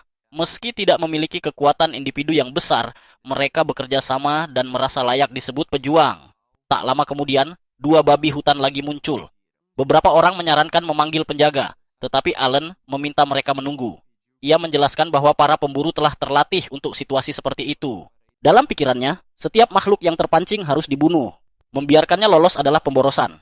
Namun dalam 10 tahun terakhir, ia dan ayahnya belum mampu membasmi semuanya, terutama karena kekurangan zirah yang memadai. 60% daging harus diserahkan sebagai pajak dan sisanya ditukar dengan kebutuhan pokok. Tombak adalah satu-satunya perlengkapan yang bisa mereka tingkatkan. Meski begitu, dengan menguasai strategi yang efisien, mereka perlahan mampu memperbaiki sumber daya mereka. Setelah menyaksikan sulitnya pertarungan itu, seseorang berkomentar bahwa masih tersisa 17 babi hutan lagi. Ellen mengoreksi, yang tersisa hanya 10. 7 telah diburu pada akhir tahun sebelumnya. Ia yakin target itu akan tercapai sebelum bulan berikutnya. Baron terkesan dan menyimpulkan bahwa para kesatria miliknya tidak akan diperlukan. Allen mengucapkan terima kasih, membayangkan bahwa ayahnya pasti akan merasa puas. Kemudian ia mengajukan 2 permintaan. Permintaan pertama adalah izin untuk membangun 2 dinding perisai. Baron bertanya, apakah itu untuk perburuan berikutnya atau sudah dipersiapkan untuk tahun depan? Ia juga menanyakan apakah Ellen membutuhkan hal lain. Sebagai permintaan kedua, anak itu memohon izin untuk memperoleh barang-barang yang tidak tersedia di desa, terutama minuman beralkohol. Ia menjelaskan bahwa ingin memperdagangkannya dan membagikannya kepada para pelayan. Pria itu mempertanyakan alasannya. Allen menerangkan bahwa dengan meningkatnya jumlah babi hutan yang diburu, ada kekhawatiran nyata bahwa melimpahnya daging akan menurunkan nilai produk desa. Menukar sebagian daging dengan minuman impor dapat membantu mencegah kemungkinan runtuhnya pasar lokal. Selain itu, ia menegaskan bahwa para pemburu mempertaruhkan nyawa mereka agar perburuan berhasil. Pria itu pun memahami. Minuman akan membantu menjaga semangat tetap tinggi. Ia mengatakan akan mempertimbangkan permintaan itu secara positif. Allen kembali mengucapkan terima kasih. Sebelum menutup pembicaraan, Baron berkomentar bahwa mereka beruntung dan menasihati agar keberuntungan itu tidak membuat mereka tinggi hati. Adegan berpindah ke semua orang yang berkumpul di hadapan pria itu. Ia memuji kemampuan berburu kelompok tersebut dan menyatakan bahwa pencapaian besar pantas mendapat ganjaran. Jika tidak, ia bukanlah seorang baron yang baik.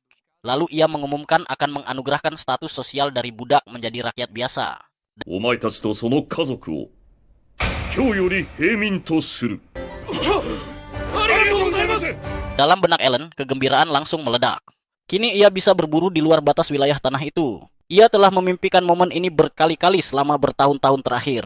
Tujuan pertamanya adalah pegunungan White Dragon, tempat ia berniat memburu naga. Baron menambahkan bahwa semua peserta perburuan selama lebih dari 10 tahun juga akan menerima status yang sama. Ia meminta agar mereka mengidentifikasi siapa saja yang telah bekerja selama 1 dekade. Setelah itu, ia memutuskan kembali ke kediamannya agar bisa kembali ke kota dan beristirahat. Ia juga menjelaskan bahwa Yang Mulia ingin menjadikan desa Krena sebagai contoh bagi seluruh kerajaan. Karena itu, ia menanyakan bagaimana perburuan babi hutan bermula. Semuanya bermula pada musim semi 13 tahun yang lalu. Sekitar 100 budak dari desa-desa tetangga pindah ke wilayah itu untuk membantu pengembangan tanah berdasarkan dekret pemulihan. Setelah berbulan-bulan bekerja keras, mereka telah menebangi sebagian besar hutan. Musim gugur mulai mendekat ketika bencana terjadi. Seekor babi hutan raksasa tiba-tiba muncul dan menyerang, melahap sebagian besar gandum dan kentang yang disimpan untuk musim dingin. Banyak dari para budak itu sebelumnya pergi ke perbatasan setelah mengalami kelaparan di desa asal mereka. Kembali bukanlah pilihan. Saat itulah Rodin mengambil inisiatif dan mengusulkan agar mereka memburu babi hutan untuk mendapatkan daging.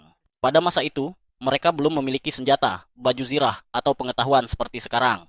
Meski begitu, semua pria bersatu menggunakan beliung dan cangkul sebagai senjata seadanya dan berhasil menumbangkan seekor babi hutan.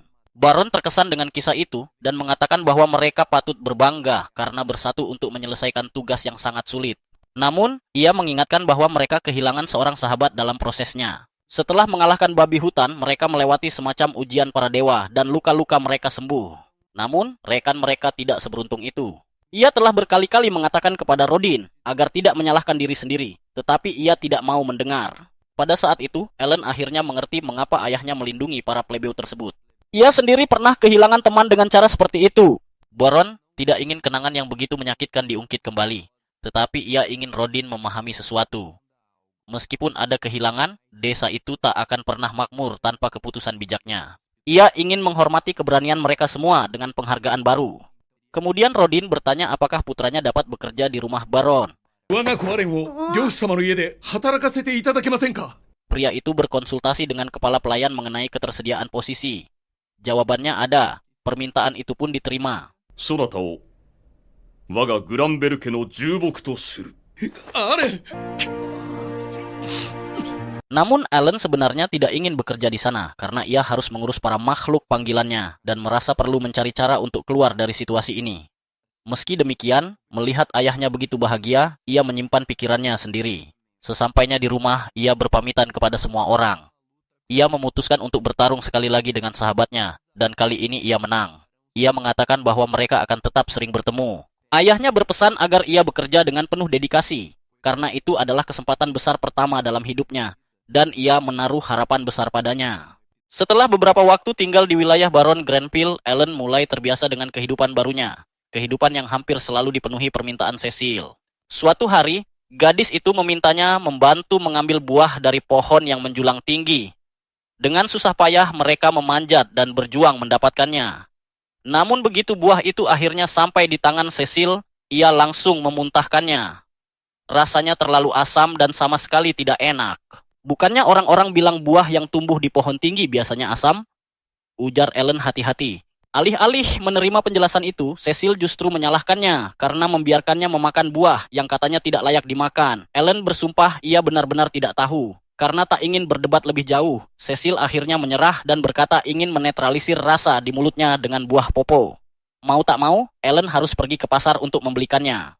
Namun, sebelum ia sempat melangkah pergi, langit tiba-tiba menggelap. Ellen menengadah dan tertegun melihat kapal raksasa melayang di udara. Cecil sama sekali tidak mengerti keterkejutannya. Dengan santai ia menjelaskan bahwa itu kapal sihir, sesuatu yang biasa di negeri ini. Bagi Ellen, itu pertama kalinya ia melihat benda sebesar itu terbang. Ia memang pernah melihat alat-alat bertenaga batu sihir seperti jam dan lampu yang disebutkan Palomus. Tetapi kapal sihir sebesar itu benar-benar di luar bayangannya. Keesokan paginya, Ellen terbangun dengan perasaan segar. Ia tak bisa menahan diri untuk membandingkan hidupnya sekarang dengan hari-hari ketika ia harus tidur di warnet-warnet kumuh. Dunia yang berbeda. Hal pertama yang ia lakukan adalah menghirup aroma apo yang membantunya memulihkan MP lebih cepat dari 6 jam menjadi 5 jam. Setelah itu, ia pergi sarapan dan bertemu kepala pelayan, Rickel. Rickel menanyakan apakah ia akur dengan Cecil. Ellen hanya menjawab setengah hati, teringat semua kerepotan yang ditimbulkan gadis itu. Ia hampir bisa mendengar nada iba dalam suara Rickel yang kemudian mengingatkannya bahwa tuntutan Cecil tidak akan sebanyak itu seandainya ia hanya seorang hallboy. Penasaran, Ellen akhirnya bertanya apa sebenarnya perbedaan hallboy dan manservant. Rickel menjelaskan bahwa pelayan tingkat senior terdiri dari butler, housekeeper, valet, lady in waiting, dan kepala koki. Di bawah mereka ada kusir, koki, tukang kebun, manservant, dan housemaid. Semuanya dianggap bagian dari keluarga. Sementara Hallboy hanyalah pembantu sesekali dan tidak benar-benar termasuk keluarga. Mendengar itu, Ellen terkejut. Pelayan dianggap bagian keluarga. Kini ia mengerti mengapa ayahnya menangis haru. Sang Baron cukup murah hati menjadikannya bagian dari keluarga besar itu. Ia harus bersyukur. Setelah sarapan, Ellen menyajikan makanan untuk keluarga Baron. Makanan para pelayan memang sederhana, tetapi rupanya kaum bangsawan pun tidak makan jauh lebih mewah. Ia berdiri diam di samping pelayan lain saat keluarga menikmati hidangan. Istri Baron memuji Ellen, mengatakan ia cepat mempelajari dasar-dasar menjadi pelayan. Dengan sopan, ia menjawab bahwa semua itu berkat ajaran senior-seniornya. Sang Barones memuji jawabannya, lalu berkata kepada suaminya bahwa sopan santun Ellen melampaui apa yang biasanya dimiliki seorang rakyat jelata. Granville mengangguk setuju, menambahkan bahwa tata krama Ellen luar biasa meskipun ia tidak memiliki bakat. Ellen terkejut, jadi mereka tahu. Berarti sang Baron telah menyelidikinya. Begitu mendengar Ellen tak berbakat, Cecil langsung menyombongkan diri. Ia adalah seorang wizard, bakat bintang 2 yang cukup langka. Ellen diam-diam terkesan. Cecil juga menyebut kakaknya, Mihi, seorang swordsman. Namun Granville segera menegurnya agar tidak membanggakan bakat. Teguran itu membuat adik mereka, Thomas, menangis, merasa sedih karena hanya dirinya yang tidak memiliki bakat. Sang Baron mencoba menghiburnya, mengatakan ia akan bersekolah di Akademi Bangsawan di ibu kota kerajaan. Tetapi Thomas ingin masuk kota akademi seperti Mahai. Dengan lembut dijelaskan bahwa kota akademi hanya untuk mereka yang berbakat.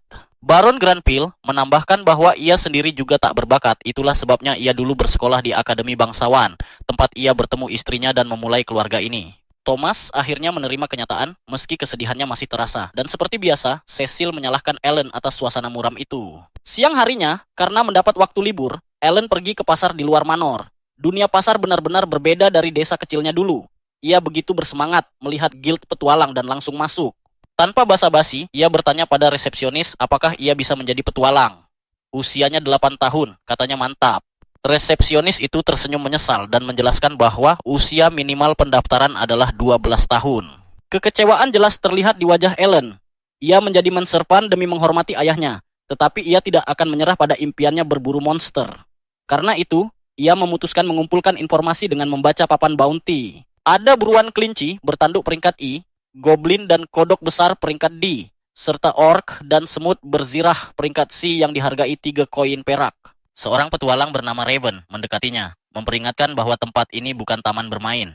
Allen berkata ia akan pergi, tetapi lebih dulu bertanya mengapa beberapa bounty tidak mencantumkan lokasi kemunculan. Raven menjelaskan bahwa monster-monster itu bisa ditemukan hampir di mana saja. Ketika Raven mulai kesal, Allen buru-buru mengatakan ia hanya penasaran dan bertanya bagaimana sistem peringkat monster bekerja. Dengan enggan, Raven menjelaskan bahwa semakin jauh dari kota, semakin tinggi peringkat monsternya. Dan yang terkuat tinggal di dekat pegunungan Naga Putih. Allen mencatat semuanya dalam memo kecilnya. Di papan, ia melihat bounty peringkat B untuk Murder Gouge bernilai 200 koin emas, monster yang menjadi asal nama Maze. Ia heran mengapa belum ada yang memburunya, padahal lokasinya jelas dan hadiahnya besar. Raven menjawab bahwa monster itu sangat kuat dan kecepatannya mematikan. Lebih baik diserahkan pada ksatria kerajaan. Tak jauh dari situ ada bounty Naga Putih yang sudah lama terpajang. Raven mulai lelah menjawab pertanyaan, menjelaskan bahwa naga putih terlalu kuat. Namun di dalam pegunungan Naga Putih terdapat deposit besar Maitil, logam berharga yang membuat banyak orang tergiur. Itulah sebabnya hadiah untuk naga itu terus meningkat selama puluhan tahun. Dari situ, Ellen menyimpulkan bahwa nilai Maitil pasti melampaui 1000 koin emas. Sebelum ia sempat bertanya lagi, rekan Raven, yaitu Rita dan Milty, datang menghampiri. Mereka memperhatikan rambut dan mata gelap Ellen yang langka. Dengan santai, ia mengatakan bahwa ia hanya belajar tentang monster dari Raven, lalu berterima kasih sebelum meninggalkan guild. Ia telah mendapatkan hampir semua informasi yang ia butuhkan. Udara terasa dingin ketika ia berlari keluar kota, tetapi ia tak ingin menyia-nyiakan hari liburnya yang berharga. Seorang penjaga menghentikannya tepat sebelum gerbang, menanyakan di mana izin perjalanannya. Ellen hanya menunjukkan lambang keluarga Granville, sebuah tanda kebesaran yang memberinya akses bebas keluar masuk kota. Berkat lambang itu, gerbang terbuka khusus untuknya. Tanpa membuang waktu, Ellen berlari menuju hutan, bebas memburu monster sebanyak yang ia mau. Ia telah menunggu selama 8 tahun untuk momen ini. Meski begitu, ia sadar tak boleh pergi terlalu jauh dari kota, karena semakin dalam hutan, monster yang ditemui akan jauh lebih kuat. Ia memutuskan menargetkan monster peringkat D di sekitar jarak 10 km dari kota. Setelah berjalan cukup lama, ia menemukan tempat yang dirasa cocok. Untuk memulai, Ellen menguji kemampuan makhluk panggilannya. Ia memerintahkan Hawkins melangkah 1 meter ke kanan. Burung itu dengan mudah mengikuti instruksinya. Dengan kecerdasan 150, Hawkins cukup pintar untuk memahami perintah tuannya. Sepanjang perjalanan, ia belum bertemu monster satupun. Tingkat pertemuannya buruk. Karena itu, Ellen memanggil beberapa Hawkins sekaligus, berpikir bahwa lebih baik ia yang aktif mencari monster. Ia memerintahkan mereka menggunakan kemampuan Hawkeye untuk mendeteksi musuh di sekitar. Sementara itu, ia juga memanggil Tama. Berbeda dengan Hawkins, kecerdasan Tama hanya 28, sehingga harimau itu tidak selalu langsung memahami perkataan Ellen. Hari itu, Ellen berniat memanfaatkan hadiah dari Dogra. Ia mengeluarkan belati dari grimoires miliknya. Tak lama kemudian, Hawkins memberitahu bahwa ia menemukan monster di dekat sana. Allen segera mengikutinya. Setelah berlari cukup jauh, ia mulai bertanya-tanya di mana monster itu berada. Ia mencatat dalam hati bahwa lain kali ia harus memberi perintah yang lebih spesifik, seperti membatasi jarak pencarian. Akhirnya, ia menemukan sekelompok goblin. Ellen cepat bersembunyi di balik pohon, tetapi para goblin langsung menyadarinya. Tanpa ragu, ia memanggil Tama sebanyak 5 kali, lalu 5 lagi untuk mengepung para goblin sepenuhnya. Makhluk panggilannya dapat muncul di lokasi manapun yang bisa ia tandai dalam jarak 50 meter. Ia memerintahkan Tama menggunakan serangan cakarnya. Kali ini, harimau itu langsung memahami tugasnya. Awalnya serangan itu efektif, tetapi para goblin ternyata melawan balik. Allen mencoba taktik lain. Ia memanggil kupu-kupu papon yang menebarkan serbuk tidur ke arah para goblin. Beberapa dari mereka terlelap. Allen melempar batu ke arah mereka, tetapi itu belum cukup untuk menghabisi semuanya, sehingga Tama menyelesaikan sisanya. Mengalahkan 5 goblin memberinya 1000 poin pengalaman, jumlah yang cukup baik.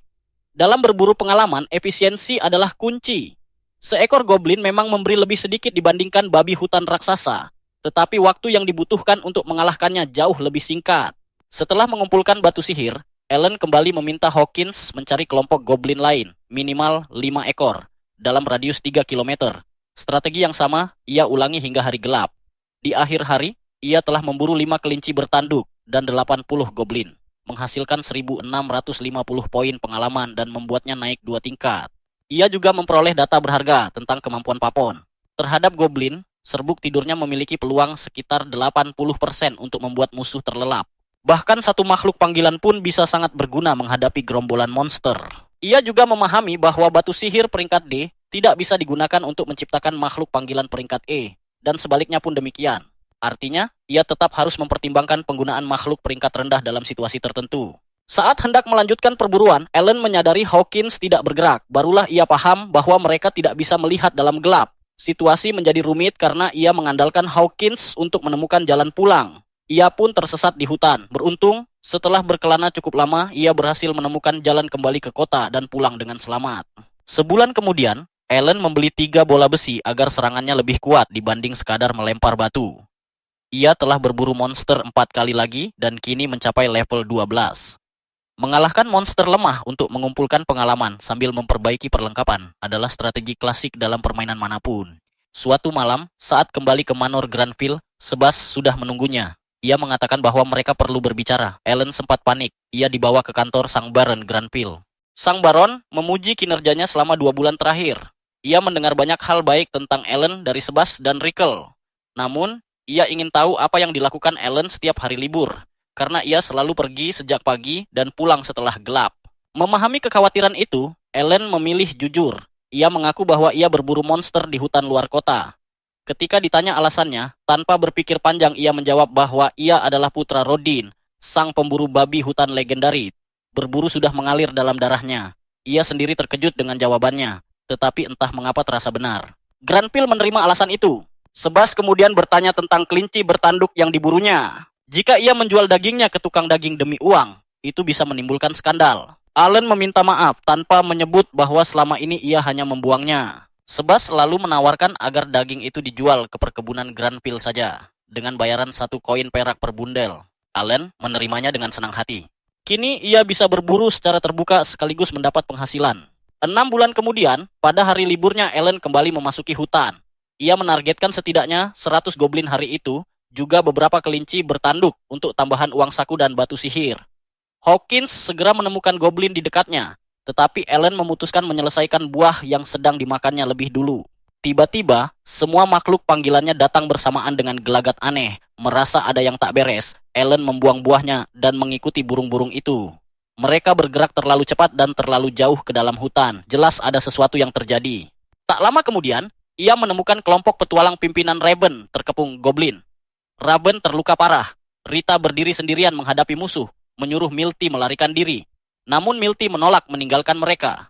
Saat para goblin menyerang bersamaan, Ellen melempar bola besinya dan menyatakan bahwa ia datang membantu. Serangan itu mengguncang para goblin, tetapi belum cukup untuk membunuh mereka.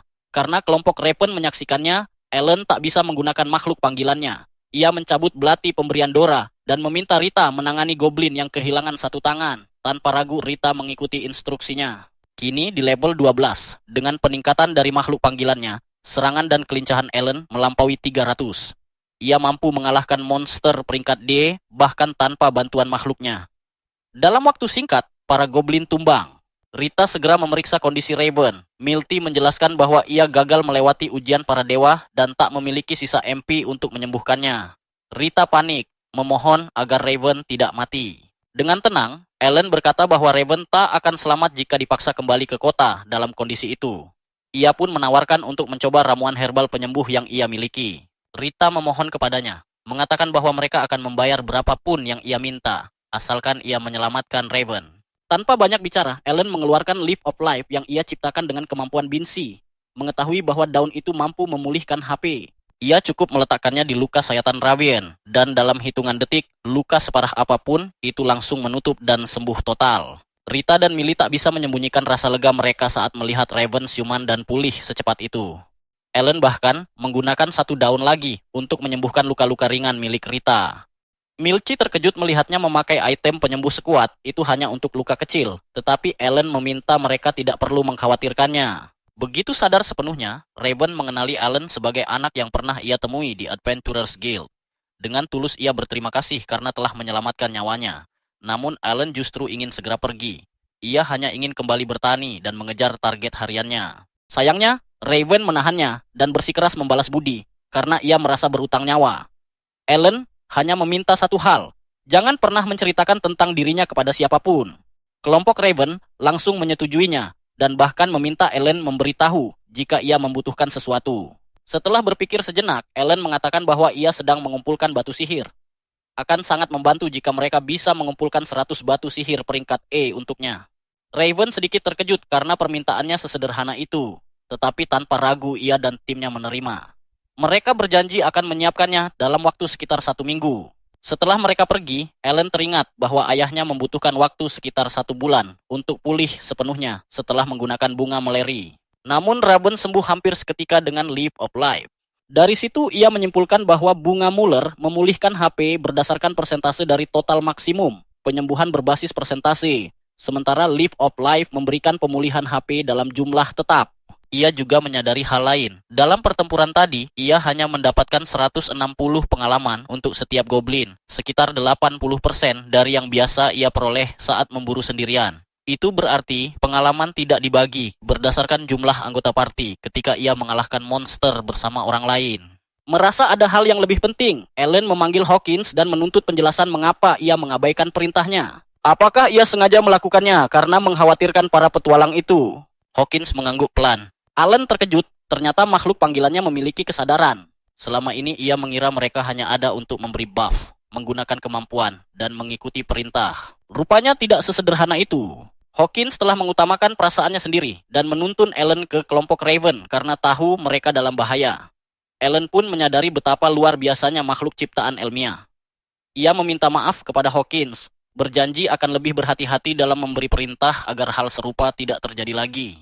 Beberapa waktu kemudian, Ellen kembali ke Manor dan bekerja seperti biasa. Kali ini, Cecil memintanya mengambilkan selai dari rak paling atas. Cecil menjelaskan bahwa ia membutuhkan selai untuk membuat kue, karena kakak laki-lakinya Mihi akan pulang musim semi berikutnya. Mendengar itu, Ellen kehilangan keseimbangan. Mereka berdua terjatuh dan beberapa toples pun pecah berantakan di lantai. Keesokan harinya, keluarga Granville kembali menikmati hidangan hangat berkat usaha Alan yang berhasil memburu beberapa kelinci bertanduk. Granville tentu tidak mengharapkan hal yang kurang dari putra Roden itu. Ia juga menyebutkan bahwa ia mendengar desa Krena telah berhasil memenuhi kuota 20 babi hutan. Meski kabar itu terdengar menggembirakan, Thomas justru memasang wajah murung. Ia bertanya, mengapa tahun ini mereka belum sekalipun menyantap daging babi hutan, padahal dahulu hidangan itu selalu menjadi sajian istimewa saat musim dingin. Alan mengakui bahwa Thomas benar. Ia menduga semua hasil buruan mungkin dikirim ke ibu kota kerajaan, mengingat rajalah yang memerintahkan peningkatan perburuan. Granville menegur Thomas agar tidak bersikap egois.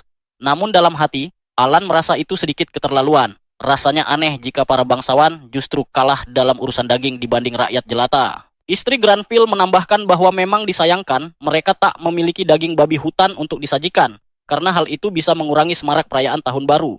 Tiba-tiba, Thomas meminta Alan untuk berburu rusa putih lain kali. Cecil segera menegurnya dan menegaskan bahwa segala perintah untuk Alan harus melalui dirinya. Sang ibu ikut menimpali bahwa itu permintaan yang terlalu berat. Namun mengejutkan semua orang, Alan justru menyanggupi. Jauh di lubuk hatinya, ia tertarik karena tantangannya. Ia yakin rusa putih adalah monster peringkat C.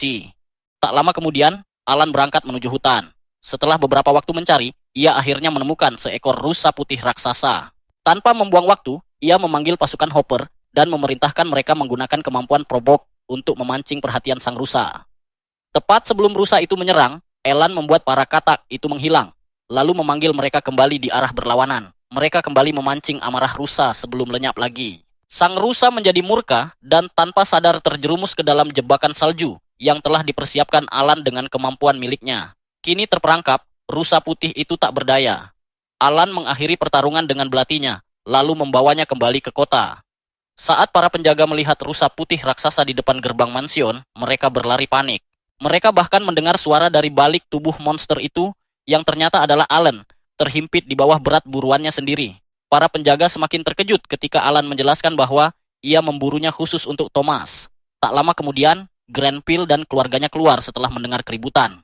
Mereka terpana melihat rusa putih sungguhan tergeletak di depan mansion. Thomas tampak sangat bahagia. Akhirnya mereka memiliki hidangan istimewa untuk pesta tahun baru. Alan pun senang melihatnya tersenyum. Meski dalam hati ia tahu pengalaman sebanyak 2.500 poin dari rusa sebesar itu sebenarnya tidak sebanding. Ia bertekad tak akan memburunya lagi. Namun, Granville masih tak habis pikir. Dengan ragu ia bertanya kepada kepala pelayan, apakah benar Alan tak memiliki bakat khusus? Bagaimana mungkin anak berusia 8 tahun mampu memburu monster peringkat C? Ia memerintahkan penyelidikan ulang segera. Malam itu, Sebas menemui Alan dan menyampaikan keputusan keluarga atas pencapaiannya. Ia diangkat menjadi huntsman. Tugasnya ada dua, memburu monster untuk menyediakan makanan bagi keluarga, serta menyelamatkan warga kota dari serangan monster. Dengan kata lain, ia menjadi pemburu resmi yang dipekerjakan oleh Baron.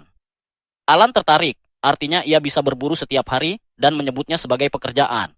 Sebas menambahkan bahwa ia akan menerima 100 koin perak, 2 kali lipat gajinya sekarang. Alan segera menyadari bahwa sistem ini lebih menguntungkan keluarga dibanding pembayaran per monster seperti sebelumnya. Bagaimanapun, seekor rusa putih jelas bernilai lebih dari 100 koin perak. Melihat keraguannya, Sebas bertanya apakah ia tidak puas. Alan buru-buru menjawab bahwa tawaran itu sangat baik. Dalam pikirannya, selama ia memenuhi kebutuhan daging, sisa waktunya bisa ia gunakan untuk berburu goblin. Ia pun menerima jabatan huntsman dan berniat mulai esok hari. Namun, Sebas segera meluruskan ia tetap harus menjadi pelayan pribadi Cecil dan menjalankan tugas sebagai pelayan meja. Peran huntsman hanya dijalankan sekitar seminggu sekali. Semangat Alan seketika meredup. Sebas bahkan berkomentar bahwa perasaannya selalu tampak jelas di wajahnya. Meski begitu, Alan menenangkan ekspresinya dan berjanji akan menjalankan semua tugas dengan rendah hati. Pada bulan Maret tahun baru, Cecil menunggu dengan penuh semangat kedatangan kakaknya menggunakan kapal sihir. Alan mengamati kapal itu dengan kagum.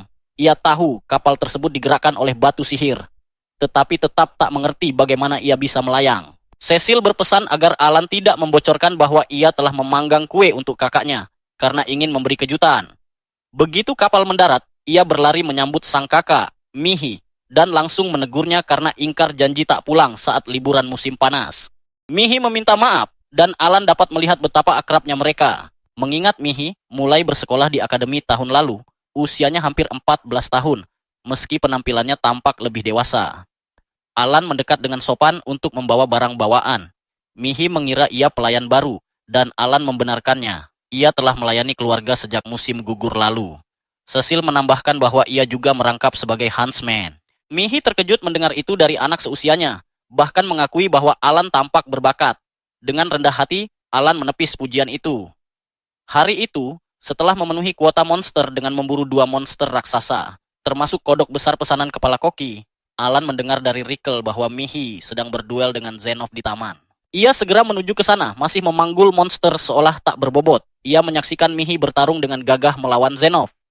Setelah duel usai, Zenov mengakui bahwa kemampuan Mihi meningkat pesat sejak berlatih di Academy City. Melihat kekuatan Alan, Mihi tertarik untuk berlatih tanding dengannya. Dengan izin Granville, duel pun dimulai. Alan menyerang lebih dulu, berhati-hati agar tidak melukai lawannya. Namun ia segera sadar, Mihi sangat kuat dan cepat. Serangannya terasa berat dan kecepatannya melampaui dugaan. Istri Granville mulai cemas, tetapi Zenov menenangkannya. Mihi telah menjalani pelatihan setahun penuh di kota akademi ternama. Hasil duel ini sudah bisa ditebak. Benar saja, tak lama kemudian Mihi berhasil menjatuhkan pedang Alan, memaksanya mengakui kekalahan. Alan terpana, ia sempat yakin punya peluang menang.